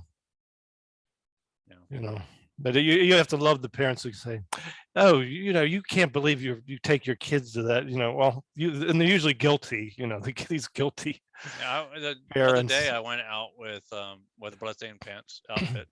Good. And I purchased a whole bunch of these books, multiple copies, because what I'm trying to do is try to get other people to be enticed to buy them. So I stuck them in a little wagon and pulled them behind me while I was in the bloodstained outfit, and I just went to downtown Ventura, where all these people are walking back and forth, and already only one person really engaged with me, and it was a kind of a security guard type of person. Oh, really? Ambassador or whatever you can call it. And he was like, shouldn't those kids not see that? And like, at least those kids will grow up and not be like me, when they become adults. Yeah, let's hide this from them. Genitalia. Right. And he's like, oh, okay. He left me alone, and I just continued to do my thing. So by myself. Yeah, well, I always say, if you can do it to these babies, to these kids, they have a right to know. Yeah. If it's a good thing, if it really was a good thing that some people think that it is, then this shouldn't be a problem at all, right? Right. Then the parents should be able to easily explain. It's like, yeah, we had your penis cut. Yeah, exactly. Because why do they get so defensive? Here's all the good reasons we did it, At least the kids will get educated, and maybe they'll, maybe the kids will be like, oh, okay, that's why you had it done. Okay, that's better off. But hopefully that gets their thinking going sooner. Right. And they break the cycle with their own children. Because that your parents didn't know any better and trusted authority instead of going on and questioning it. That's all you can hope is, like, they break the cycle of onto their the new generation. Yeah, for sure. I'd love to keep my kids in Disneyland all the time and keep them hidden from the rest of the world that's all evil and all. Yeah, right. But yeah,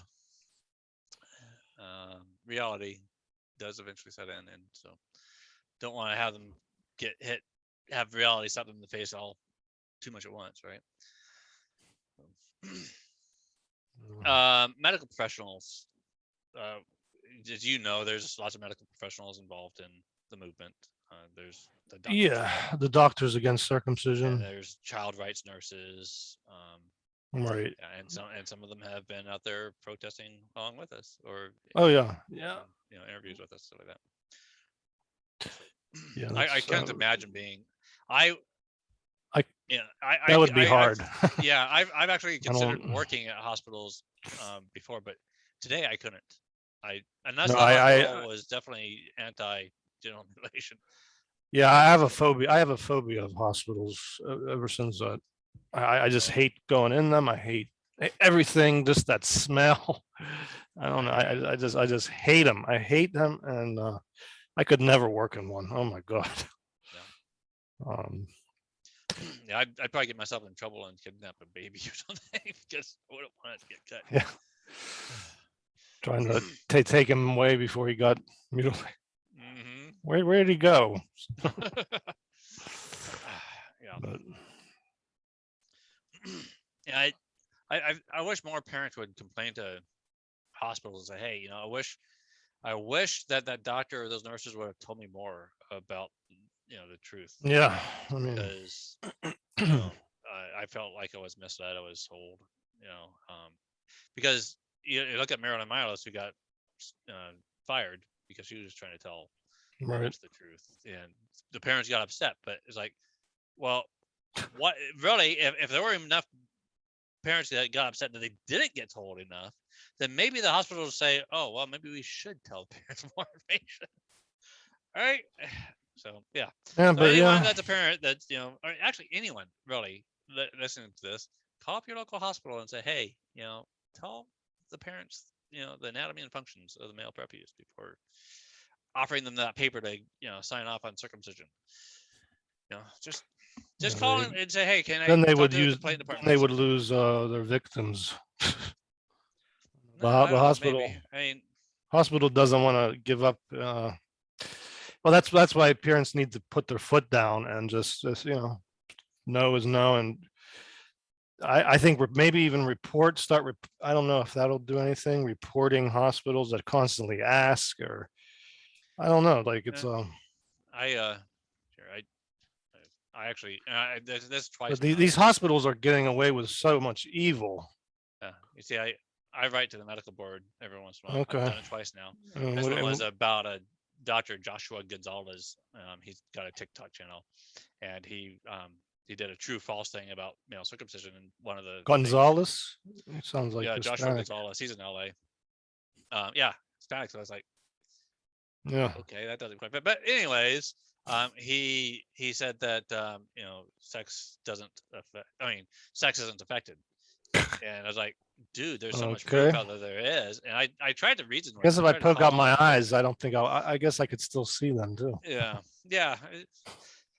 And he didn't respond, so I finally just wrote to the medical board. And the medical board, what did they write back? They wrote back. They didn't deny that I was right. They didn't say it doesn't affect sex, but here. It was determined that further review would not result in disciplinary action being taken. Did I ask for disciplinary action? Just write on a freaking letter. Say, hey, you're saying the wrong thing. Give proper information. Yeah, that's all that they really need to do is just, okay, we wrote them a letter or something, and just leave it at that. Because if it would have been a letter coming from medical board, then it would have at least prompted them to think, oh, maybe I was wrong in that video or whatever. Maybe I should take that video down. Because that was really what I was hoping for him to do, is just take the video down, maybe put up a correction video or something. But anyways, enough people complaining to places like medical boards or hospitals or whatever, it just turns up the heat a little bit. And and highlight to these boards and these directors of hospitals and all that. So, hey, there's a real thing going on here. People are getting madder and madder. So it doesn't take very long. Just 10 minutes maybe. Just to shine the light on the corruption. Yeah, just say, hey, I'm a guy that's cut and I don't like it. I'm not happy that I'm cut. Or, hey, I'm a woman that has I'm married to a guy that's cut and I very wish he would have been left intact, or whatever. Just a quick little phone call. It doesn't take much, and you get to the complaint department, or there's a PR department, I think it is, and they have to listen to you. So they're probably just writing it down, and they get enough calls, they're going to hand it to the director and say, hey, here you go. Yeah. Maybe we should change our strategies or something here on this. Just give them, like you said, some heat to know that some people out there don't approve. Yeah. So, and then there's the parents. I better let me just get out real quick. 1 second.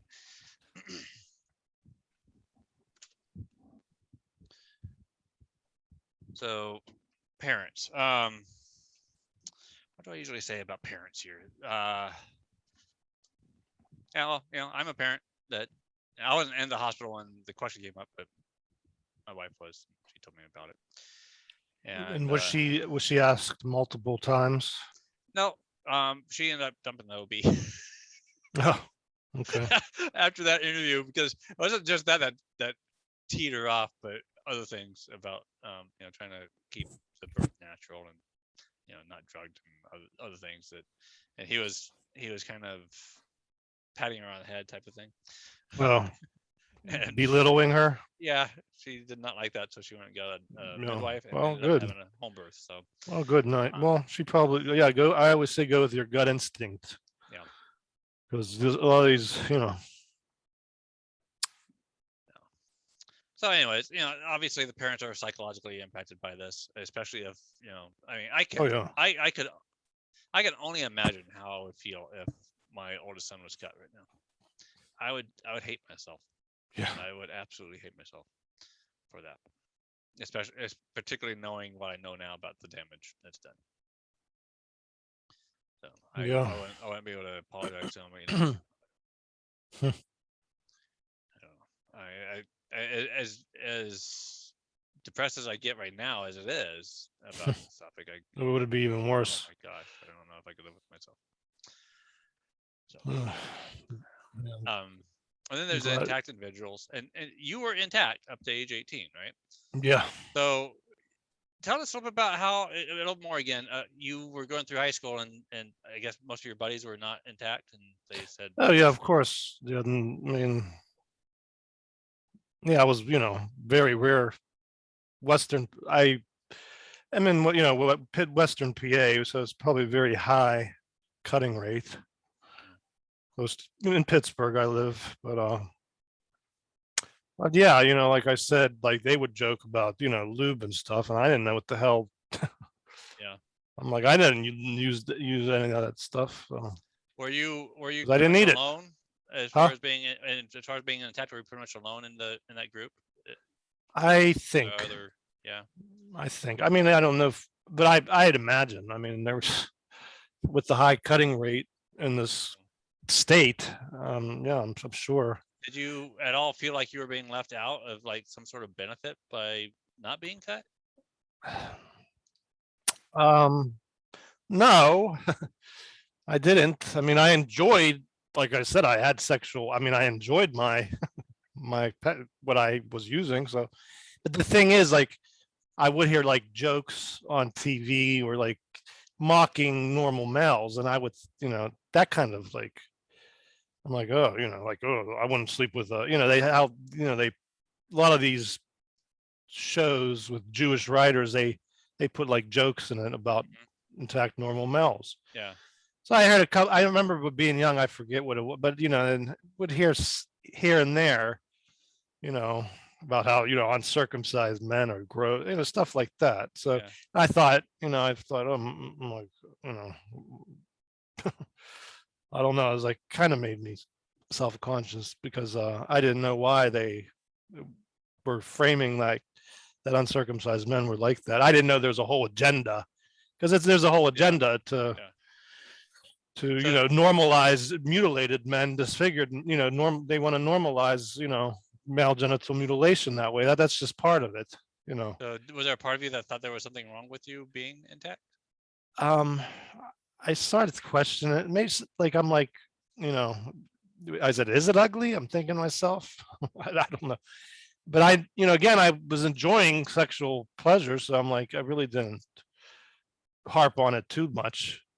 But when the doctor said, well, you don't have, it'll be better and you won't have to get it when you're older. I says, oh, okay.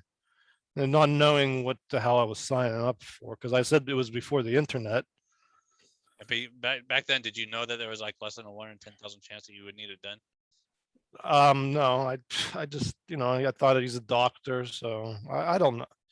So like me believing the doctors, you believe the doctors. Yeah, I thought, since it is normalized and everybody, it can't be that bad, I guess. I had no idea, like, what I was, just what I was getting into in this whole, basically,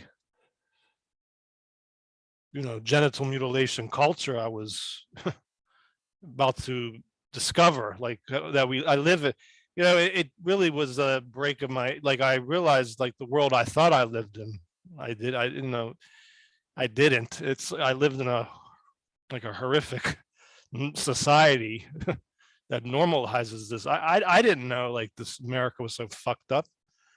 And so it did open my eyes to just pure like this, how messed up. And it just threw me in this nightmare predicament world, like, and still it's a nightmare. And I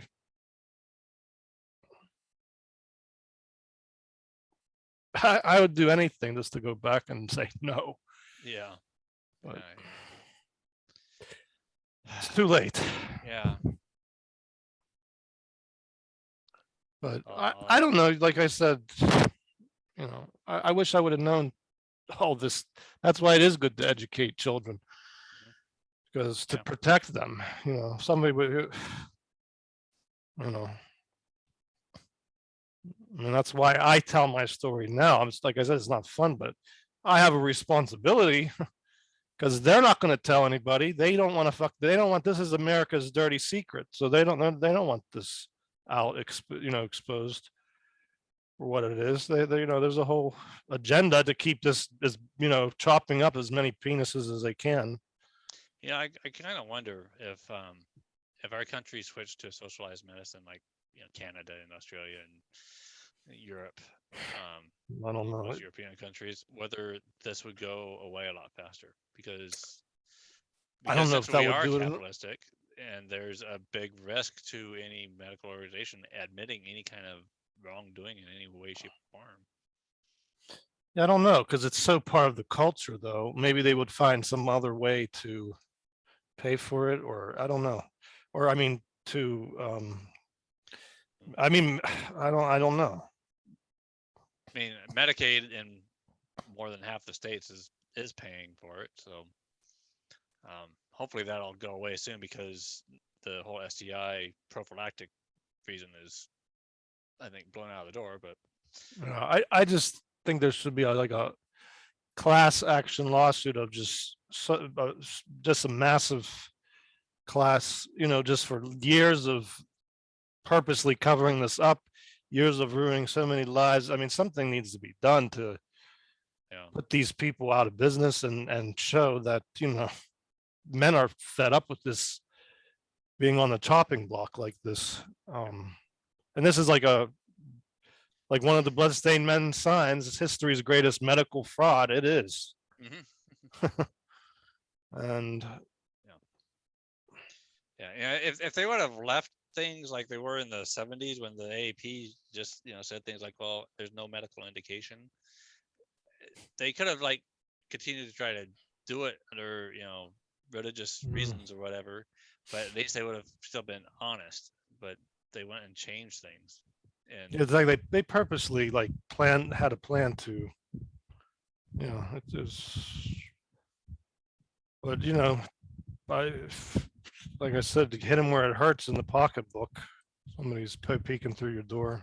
Yeah, I was just checking to see what I'm doing. But I mean, I don't know. Like there has to be something to just done. It just can't be. This shit has to end. So I mean, somehow. So, and there's also the psychological impact to the advocates, or the intactivists, as we call them. There's a slight difference between intactivists and advocates for genital autonomy. You know, what I see, an advocate for genital autonomy means that we are advocating that everyone gets to choose for themselves. Whereas intactivists, they just want everyone to stay intact, period. Yeah, I would consider myself an intactivist, because saying like gets to choose, you know, that's not enough for me. Because I chose, and I wouldn't, you know, you don't want people to choose this. Yeah, really, I get it. There's other people in the movement that are definitely like, you know, if someone walked in and said they wanted to cut off their pinky because they didn't like it, even though it was perfectly healthy, you'd send them to the psych ward, right? Right. So why not send them to psych ward when they want to, you know, when they come in and say, I want to cut off part of my penis? It's right. Right. And like, yeah. Why not? You know? So yeah, I see that perspective from it too. But yeah, to me, it still comes down to, like, you know, people get tattoos and piercings and stuff like that too. I think that's crazy, but yeah, but that's different. I mean, that's tattooing yourself, piercing doesn't change the function of the ear, or the function doesn't alter form. You know, you don't. It's not so. You know, you're not. It's just like a ornament, I guess you could say. Like a piercing isn't going to change, isn't going to make you go deaf. Put it that way. That's true. And a tattoo isn't going to, you know, if you put a tattoo on your arm, you're still going to be able to use your arm to eat. Yeah, exactly. Now with genital circumcision, you're not away functionality. Right, you completely change the function. You completely alters everything good about sex. And you know, you have to live with, it's like a life sentence. It's like a death sentence to me. And I feel like I'm a prisoner every day. It's just a nightmare. That's how I often put it too, is you know, like we talk about religious freedom, and I say, well, you know, you must not believe in religious freedom if you're going to cut your child's genitalia because of a religious edict, right? And they're like, I think that throws them into tailspin. It's like, wait a second, I'm doing this to my son because I believe in religious freedom. What about the religious freedom for your son or for your child? Like, to me, I'm stuck in this body for my entire life because of a religious ritual, that's, you know, you know, I'm stuck with that. That was medical. That was medicalized. So I mean, I might not be sitting in behind bars, but I'm imprisoned in this body. My entire life. It's the worst kind of prison, to be honest. Yeah, there's no parole. Yeah. You know, I mean, unless Fortune comes up with something. Yeah, I mean, parole. I'm stuck, you know, with what I got. Well, that's what keeps me going. But and even if Fortune comes along and fixes something, still 51 years of my life is gone. Right. Exactly. Right. I can't get those years back. No. Yeah, right. In the I should say I still have the psychological trauma, but at least something. I mean, we deserve something, you know, because of this nightmare, you know. So if Fortune keeps me going, I have to think of something, you know, to just keep going in this nightmare, this hellish nightmare I'm in. So that's why I have to, like, you know, whether I'm lying to myself, you know, one day maybe Fortune will give me back what I should have never got taken away to begin with. But, you know, it's hard to think, you know, I lived this, just, you know, like you said, like from 18 to now, I just lived this life. It's very hard to put that in perspective. Like, what a waste, I think. But it's very, like, very dark to even think of that. But that glimmer of hope forging does keep me going. Yeah. Well, for those of you watching, if you want your foreskin back, donate to Forgin or invest in Forgin. I'm not sure how it works, but you could donate once a month. I think they have set it up. The other psychological impact is to our sexual partners. I mean, people will fall in love with us, even with our mutilated genitalia. But I mean, how is it affecting them that they, when they're being sexual with us and there's something missing or something not quite right or whatever? Yeah, I mean that, and then I've had problems getting close with people now and trusting and feeling like she's going to leave me eventually because it's going to be not satisfactory because I have so many trust issues too, and to still have mental problems because of it. So that's a whole another thing it brings. I'm like, I don't want to be with anybody because it's like I'm going to get hurt eventually. I don't know. So that's another aspect of it's just hard to even bond with people now because of this. But yeah, I often wonder. It seems like I've come across some people like this, men particularly, that have gone through this. Mm-hmm. They become workaholics. Yeah. Things, and anything to avoid facing that, right, to take their mind off of it, I guess. Sometimes I seek out stuff to take my mind off of this topic, honestly. Yeah, I mean, can get overwhelming, I guess, sometimes. So yeah, there's too much sadness. Need to find something fun to distract. And then the last thing I have on here, I added this most recently because someone else brought it up. Lack of endorphin dump from not finishing sex. Now, for those that are unable to finish because they're like missing the frenulum area or whatever, and can you imagine? I don't know. I've had some cases where I couldn't finish, but I think that if I had too many cases where I couldn't finish, that would really get to me. Yeah. Oh yeah, I'm sure that has affects anyone badly mentally. And me knowing the difference, that's another thing that's I just that's torture. I can imagine. I can only imagine. I've seen how it works. Physically how things move, and that's why I use this thing all the time to try to explain it to everyone. But I still don't know exactly how it would feel. I don't, because I never. Yeah, I mean that's a torture in of itself alone, because it just took the magic away of life after that.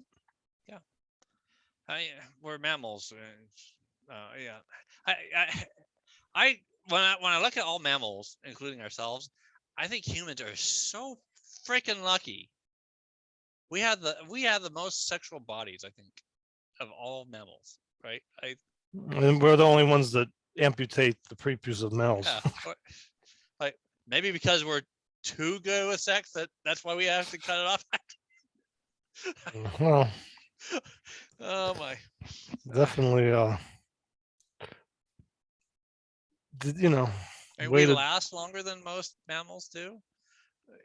We have more sensual tissues. I think I'm speculating here to a certain extent, but there's a reason they chose that part to cut. We have the least amount of fur. The only thing I can think of is like dolphins. They seem to like things a lot, but I don't know. We're freaking lucky. I think we're freaking lucky, and we ruin it for ourselves. Yeah, we're unlucky. Yeah, and we play psychological games. Shame each other over it and all that too. And I just think that's just so sad. So sad that we do that to ourselves. No, we make our lives miserable. It could be so much more. Yeah. But that's like I said, there's a reason they chose that part to begin with. So yeah, exactly. It wasn't by accident. Then the next whole section here is about relationships, and the first part is child-parent trust. Now, I don't imagine this affects you because you got done when you were 18, so it was your choice. Yeah, it does act a little bit because I was after I did get it done, and I dropped out of college and stuff because I was suicidal. But I don't know, they didn't understand fully, so it did affect my relationships with them. Really? Because I just I didn't feel like I was getting treated fairly after going through that trauma. Especially I have other family members where it really affected, like my aunts, and because they, I tried to save my nephew, and then they went and they allowed the mutilation because the father was mutilated, and they so that they know I'm pissed about that because it basically was an insult to me. And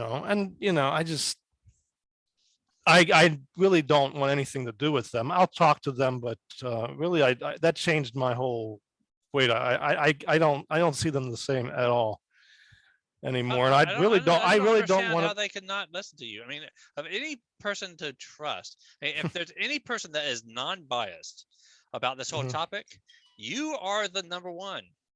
You're the top. I'm number two. You would think.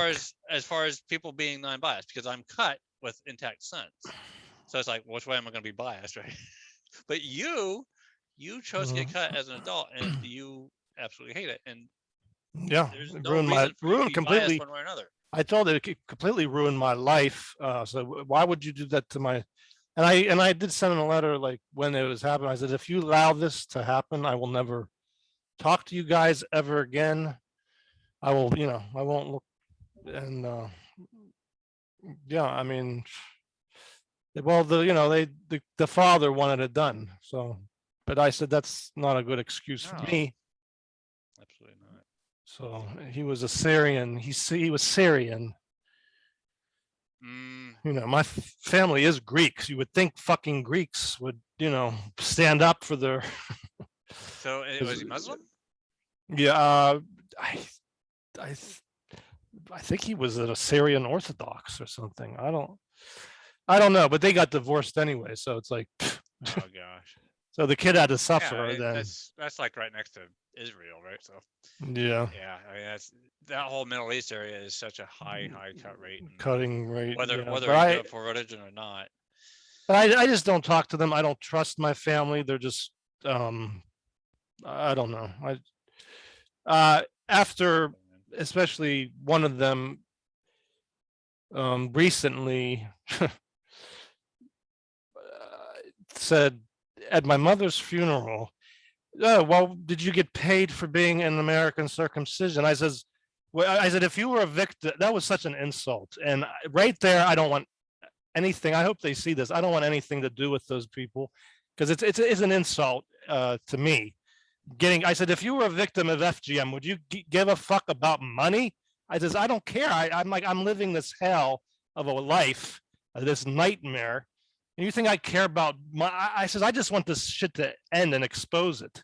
Yeah. I don't care about, I said, that's insulting. How dare you say that? And I don't want anything to do with them. So in case they do see this, I was disgusting to me. Like, do you understand like what male genital mutilation caused in my life, the hell it caused, and you're going to ask me? I just couldn't believe it. Like they were that insulting. So yeah, so I wore this shirt to my mother's funeral just to piss them off. Oh man, killer. Yeah, I'm like these. pieces of shit. You only date circumcised women? Is that what it says? I only date circumcised women. It just looks better. Yeah.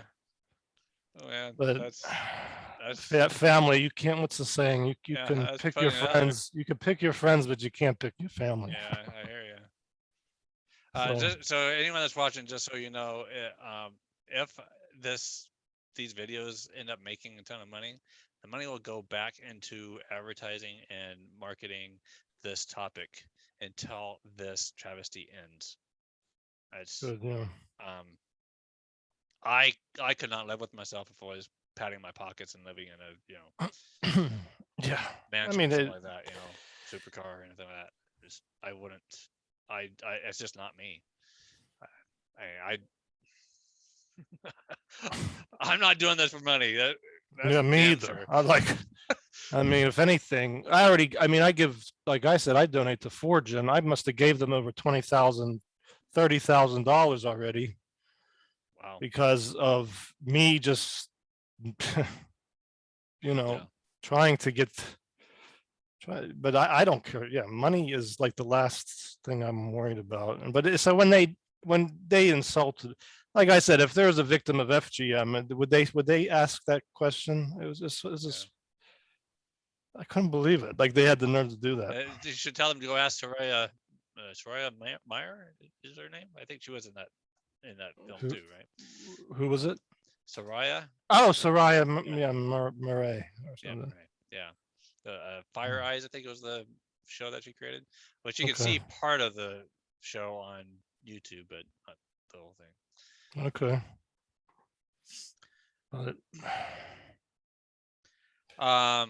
And there's also co-parenting. We've seen this many times where people have been led to divorce or whatever over fighting about that. Oh yeah, and then how like one parent will do it out of spite too, like and then you hear that too. What's that? Was it Chase? Yeah, that was a bad one. 4-year-old boy or whatever. They did. The mom didn't want him to get cut, and the dad did. And then sometimes it's reversed. There was a person, Kai Spell. He was a friend of mine. He passed away in a car accident, unfortunately, but his wife went behind his back and did it. So it could go the other way too when the father doesn't want it. It just depends on the situation. But those things are ugly when it like I can't imagine using the kid as a way just to get back because you're pissed off at so you're going to make the kid suffer. It's ridiculous. Yeah, I can only imagine being the kid. Yeah, I mean, having dysfunctional parents or parent like the parent like is usually the one that wants to protect them.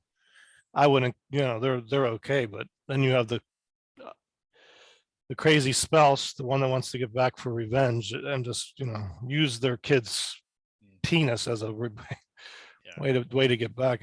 I can't imagine having a parent like that. That's crazy. And how would you? I mean, the parent's not scared that the kid's going to grow up and hate them too. I don't know. And there's a mother-child bond, and there's some. Well, the breastfeeding too, I guess. Yeah, and interrupts breastfeeding.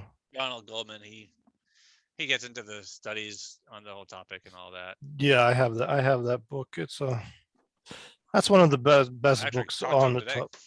Oh, you did? Yeah. Oh, wow. Yeah, I've been helping him out with his website. Speaking of, he has okay. Yeah, Ronald Goldman. How old is his website?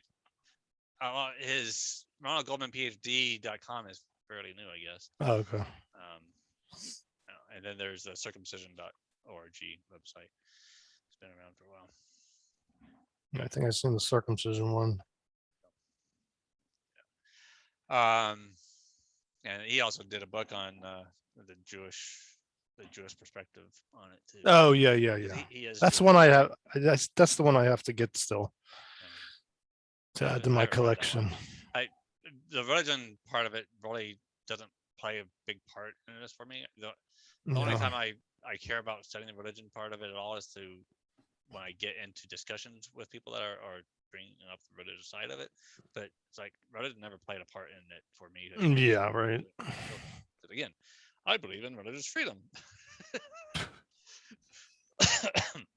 What's this one guy said? It's like being taken hostage. If people do this for religious reasons, it's like it's like you're taking the kid hostage to that religion, because you don't know if the kid wants to be that, or grow up, and what if he becomes an atheist, or yeah. No idea.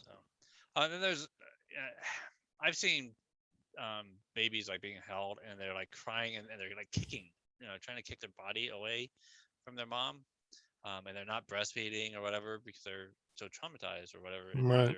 They're the end of their penis is raw and sore and hurting and all that. Yeah, it's horrible.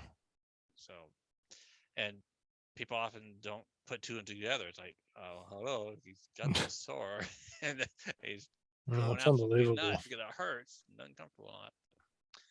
Yeah, and you see stupid parents. Oh, my kid's, they'll post it on Facebook.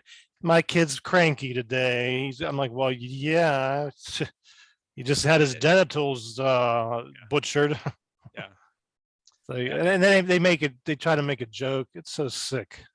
I mean, you can take all the patrol on Johnny on it as you want, but it's probably still hurts, I'm sure. And there's a pedophilia aspect to this, and again, this is a theory of mine, okay?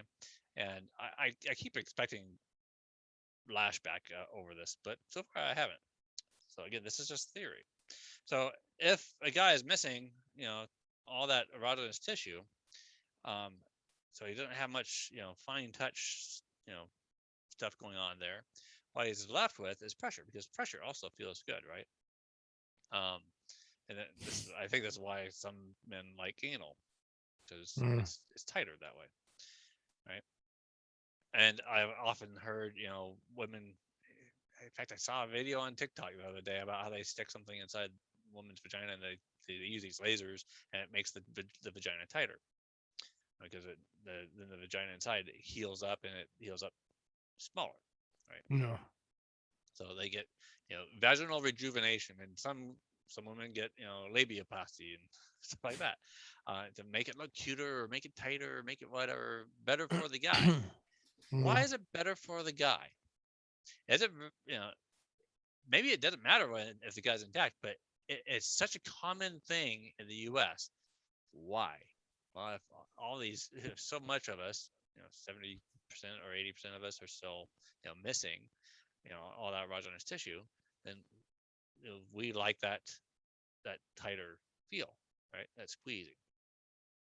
So supposedly, and I've had some women argue with me like, well, that's not necessarily true, but supposedly younger women or girls are tighter because they haven't had birth yet, or they haven't been stretched out down there as much. So that's just my theory, that maybe that would be something to lead men to want to be with younger women. Okay. Now, why? Well, I mean, yeah, and then exposing the head, like the head is supposed to be covered until erect, so you're basically giving your kid a permanent erection too. It's like, yeah. I mean, that's another thing. And a lot of women say, well, it looks, or people, even men, say, well, it looks better that way. Yeah, that's sick. Well, yes and no. So mammals, even in the animal kingdom, females notice the guys with erections, and then they get turned on too. Right. Hello. It's like, okay, so yeah, it's built into your DNA, woman, to see that as more attractive, because to you, in your DNA, it is. Yeah, but it's not. Just not supposed to be permanently like you said. Yeah, it's like because it's supposed to, it covers up again once it gets soft. You're not supposed to make your little boy look like that. Yeah. and say it looks better because he, you know, it looks better to give him a permanent erection. God. So yeah, that's definitely pedophilic too in the way. Yeah. And now that kind of exposes the idea that women can be pedophilic too, not just men. But Right. Although, yeah, for sure. All right. Doctor patient. So for me, I don't know about you, but and this even applies to when I take my kids to their pediatrician and all that. If I get an idea that that pediatrician or that doctor is a supporter of the practice, I'm going to go find a different doctor. Yeah. Because as far as I'm concerned, if they are okay with that practice, if they're okay with that violation of the Hippocratic Oath, you don't. Yeah. What else can they do? Well, what are they going to do to me? Yeah. Yeah. I would never. I agree. Like that's the first thing. If they defend male genital mutilation, then no.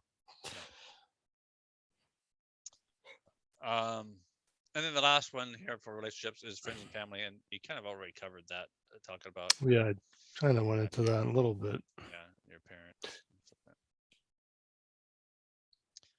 We have relatives that are pro, you know. Yeah. You want to say something? Do you have any other ideas on relationships? I just, you know,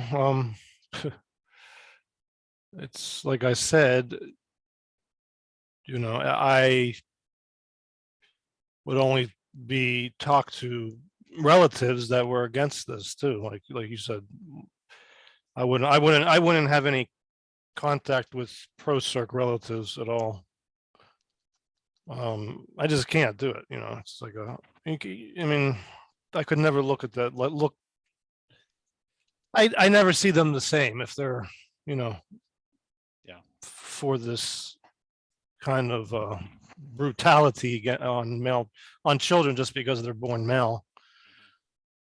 You know, and then, like I said, my family's Greek. You would think. I mean, Greeks valued that part. You think they look into history? Greeks valued that part. I mean, you thought I would too. Look at their statues. Yeah. I mean, you would have thought I would too, but I guess growing this Americanization of everything normalizes. I have a Russian friend that's an anti-activist, and she often gets into it with her other Russian friends that have moved to the U.S. from Russia, and they defend it. Oh my God! Probably because their boyfriends or husband or whatever are also cut, but okay. So my family's not the only dumbasses then. Yeah, because in Russia makes me feel good, but at the same time, I don't know. Yeah, I mean there was a period in Russia where I feel bad for anybody couldn't get it done. So yeah, I remember that. Jewish men over there haven't had the bris. Yeah. I remember that. And I remember also there's an article about the Russians that immigrated to Israel, they got cut and they regretted it. Yeah, I've seen that article. Yeah, so and I related with that, of course. I bet. Yeah. So. Yeah. Who's our bloodstained man over there? Alon Savroni. Alon, yeah. I have one. Yeah, he's great. Yeah. He is the bravest guy I think exists on this planet. I mean, oh my God! In Israel, going out and doing that. Oh, I wanted to make it over there though with him, and I wanted to protest with him. Oh yeah. I still do. I still hope to, because I would like to do that. I would definitely do it. Yeah, I mean, I don't care about the danger, but but yeah, I mean, he has a lot of courage to. I mean, all the stuff he had to put up with. I'm sure you've seen the different videos he was getting attacked in. Mm-hmm. Yep, chased after with a knife in one case. My God, yeah. Then the one woman coming up said, "You're lucky we nice. You should be dead. We would kill you." Or something. Yeah. Remember that crazy crazy woman? She sounded like Joan Rivers. Mm-hmm. She had that real raspy. I never gonna say Joan Rivers. That's a good connection. Yeah, she sounded like. funny. I bet she was from America. I think that's what I'm thinking. Maybe she did live there, but she sounded more American Jewish with that raspy voice. I I don't have know. a friend. He's a um, he's a preacher, but he actually spent some time over there in Israel, and he said, yeah, it's not as Jewish as you might think it is. There's actually Okay. a lot of atheists in Israel. So, and Okay. he's not Jewish himself. He's Lutheran. So it was kind of interesting Okay. to hear about that. And it's not as straight Jewish over there as you would think. I remember the one lady remember she had to go to court because she didn't want her son mutilated, the rabbinical court. And they granted her permission. I think she could leave the kid and leave them intact. That was in Israel. Yeah, I think I did hear that story. Okay. And she ended up winning. Not too long ago. I think she was able to leave the kid intact. I hope. I was pretty impressed with that court case because it sounded very much like they have a constitution similar to the U.S. So I was like, wow. And then you have here where she lost Chase's mother lost. Yeah. So they have more rights over there almost. Well, even I'm going to the FGM thing kind of early here. That's the next thing I've got here on the list, anyways. But look at FGM cases in Michigan. That judge totally let that person off of everything that the FBI tried to prosecute her with. They totally let her off completely. Not even a little bit of a slap on the hand or anything. Just totally let her off. While over in Egypt, just recently, they convicted people. And in Kenya, they convicted people. They've arrested people. I just did a video yesterday, I think, about 2 men and a woman getting arrested.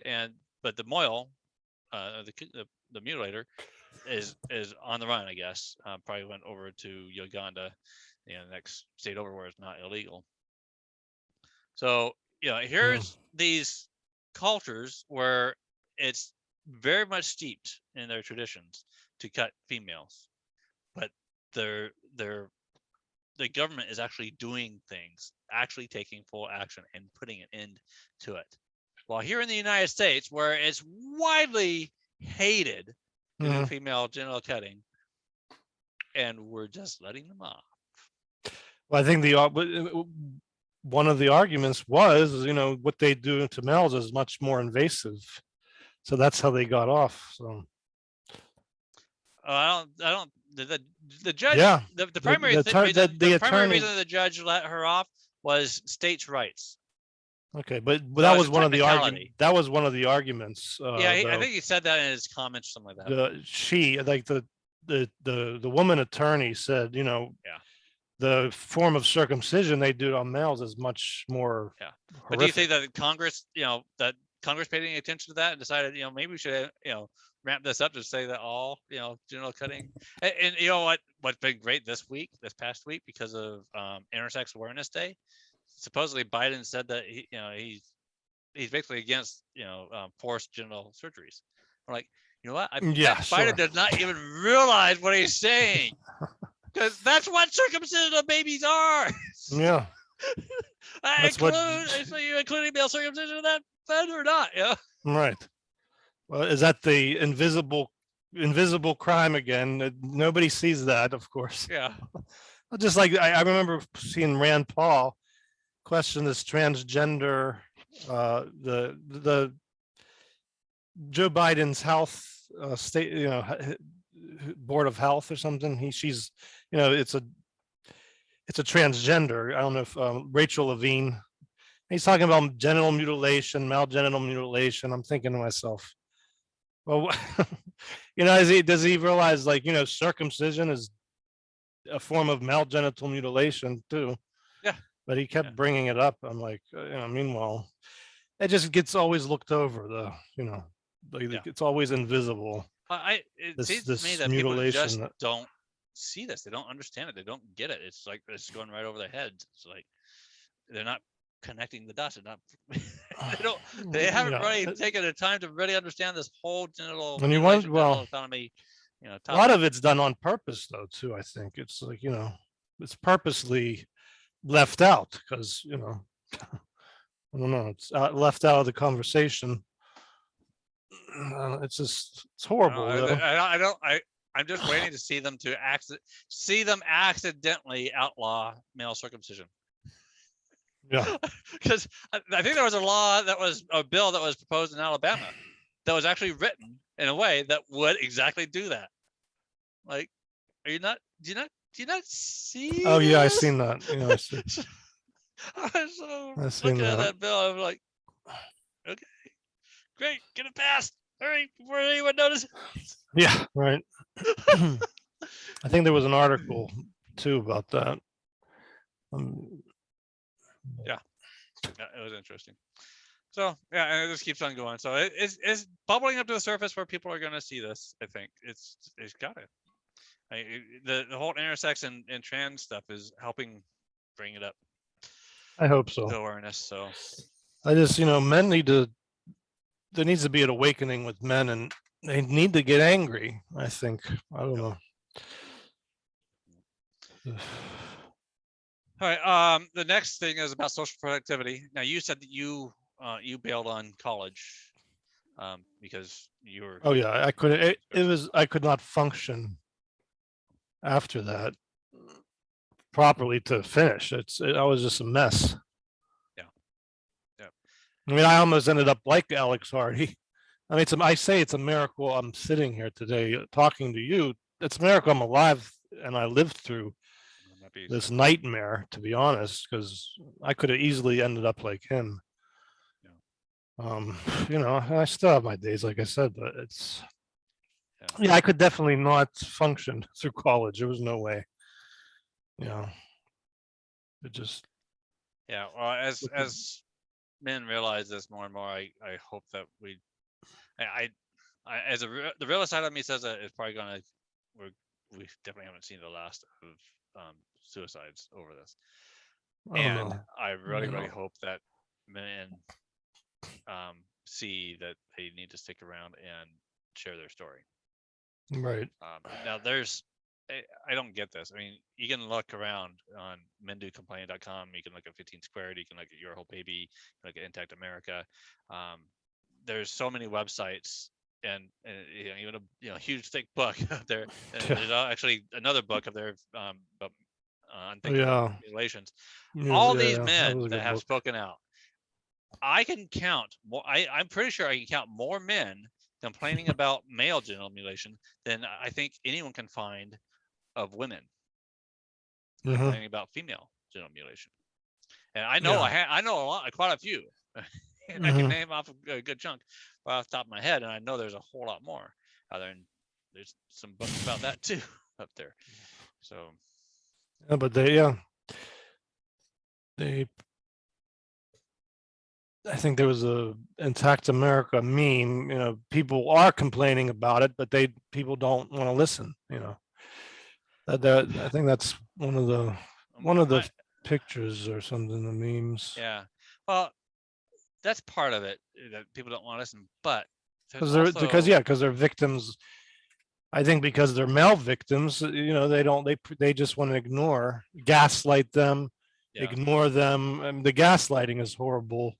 Well, I think there's also the aspect that there's all this stuff being created. I mean, see all those books out there, but they're not being sold because they're not being advertised. They're not being marketed well.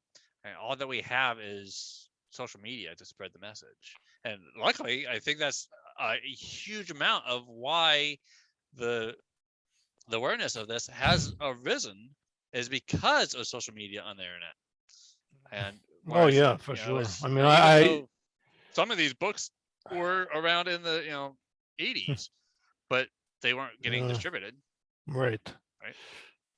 Yeah, I always say I wish I would have known those books before anything that I could have went back and saved. saved my situation that I didn't have to, get mutilated. Like if I would have seen anything, but everything was so hidden before the internet. Yeah. But Yeah. And even with social media, there was a study that was done that shows that in social media things kind of stay in their bubbles. So the people that talk about this, they have a real difficult time getting out of the bubble and to the people that need to hear it. We don't want to stay in the echo chamber when right. it comes to this topic. So that's why I've done some fundraising and taken those funds to promote my TikTok videos, one of my YouTube videos I have promoted, some Facebook, a Facebook post I've boosted, stuff like that. And also on Google, I've got a Google ad going that promotes a new website that I created called Two Stomps, the number two stomps.org. And it's just a one-page website that just talks about the who, what, where, when, and why type of thing about genital mutilation, and it tries to encourage people to speak out more, and it's important that they do to help put an end to genital mutilation in the world. Right. So yeah, social productivity. There's you're one example where you dropped out of college because you had psychological challenges with this, and I know that I've been dealing with psychological challenges, and I honestly I think that 90% of my psychological challenges would go away though if children stop getting cut. I think I would just treat that as like a war wound, and just kind of then focus my energies on, I don't know, maybe I've become a workaholic, but it's hard for me to focus on jobs, even driving, and that's part of why I do Uber driving. It's because it's easy. It's pretty easy. It doesn't really require a whole lot of focus. Okay, yeah.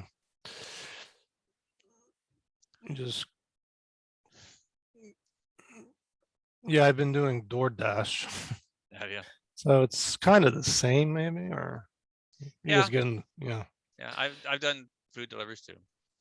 Okay. I've even thought about doing Amazon, but yeah, I've been enjoying the driving people around part because I do get chances to have conversations with people. Do you try to spread now? Do you think you could? I mean, do you have you don't fear that they will try, somebody will try to cause problems? I guess you don't. I do, but I play it cool. Keep it,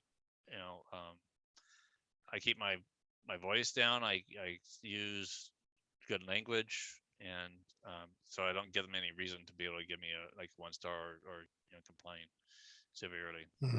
Did anybody ever give you 1-star and you knew it was because of you bringing that up? I've gotten 1-star 1 or 2 times for sure, but they And never they never really tell why. But do you think it was Probably. because of that? I don't know where the 1-star comes from. Too many writers. So I don't know. Well, generally I'm 4.9 some stars, so I don't care if I get 1-star for once in a while. Yeah.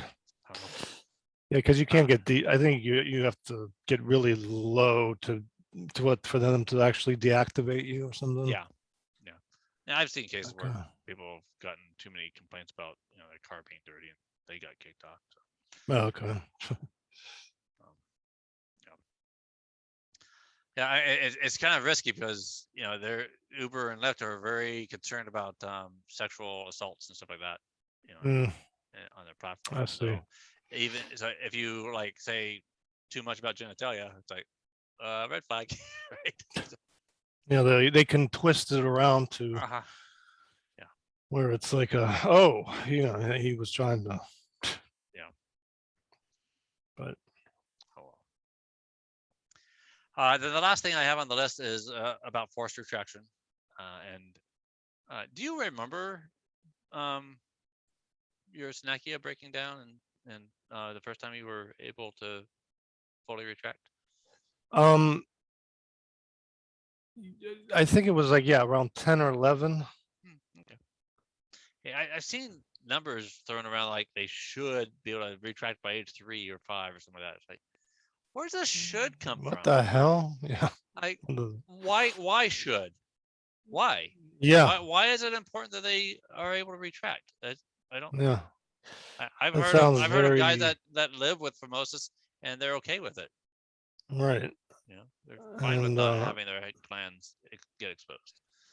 oh yeah, I mean, well, that we all know that's like the plan B if they don't get to mutilate them as a baby. They tell the parents to, make sure they retract, and then they cause damage, and then they say, oh, we have to circumcise. So yeah, we all know their, you know, deceitful plan to get as many, like I said, victims as possible with this. That's why it's very important for parents not to get a doctor that doesn't, like you said, is against it, and also doesn't, want to, forcefully retract. Because it's not enough just to be against it. You have to have a doctor that doesn't tamper with, why do they want to push that back so much? It's ridiculous. Yeah, they're what I understand is they're looking for a possible infection. Right. But the problem is they're And then they cause it. up. Yeah. They're causing right. the infection by doing it. So Right. yeah, they don't necessarily see that. So well, that's the end of my list, Nikos. Okay. Well, do you have any other thoughts that you want to share with us? I don't well, really just I don't know, spread the word and try to end this nightmare. And you're like a Nikos anti-MGM on Twitter? Mm-hmm. Yeah, Nikos anti-MGM. And Nikos Kastouris on Facebook. And Discord. I'm also on Discord. Okay. I run a Discord server, healing from genital mutilation. So is that with Carter? No, Okay. I think I'm in there. I think he has like the reclaimers or forefront. Reclaimers and forefront, yeah. Yeah. He reached out to me. He wants to talk to me. Oh, okay. No, I have my own. It's called healing from genital mutilation. It's more like a okay. support, like just people to get in there if they're depressed to vent and just trying to heal from this nightmare. Because it's I like the one meme I posted. It said it's very true with this too, and I agree with it. What's it saying? Let me see. It's okay if you thought you were over it, but it hits you all over again. It's okay to fall apart, even if you thought you had it under control. You're not weak. Healing is messy, and there's no timeline for healing. And I believe that with this, because all of a sudden, it'll come back, but I think that's a good. Yeah, grief does not have a timeline. Yeah. Messy, and there's no timeline to heal from this. Kind of funny. That this is coming around because my first wife she has a master's degree in behavioral science. Okay. And she's a trauma counselor today. So every once in a while I ask her questions about this and that. So does she know your intactivism then? Oh yeah. Or? Oh yeah. Okay. Yeah. We're still amicable. Okay. So yeah. We started out as friends and just kind of ended up as friends. So. And then my current wife, she's a peer counselor. So okay. for mental health. So well, okay. I don't have a degree myself, but it's well, you can. My first says it's like you should have gotten a degree just for putting up with me, because she dragged me through the coals of her learning process. So I got to hear, all about it all the time. Okay. She was learning. So I was supporting her as she was going through college and stuff. So. But it was a psychological challenge for myself just to, learn about myself and all that.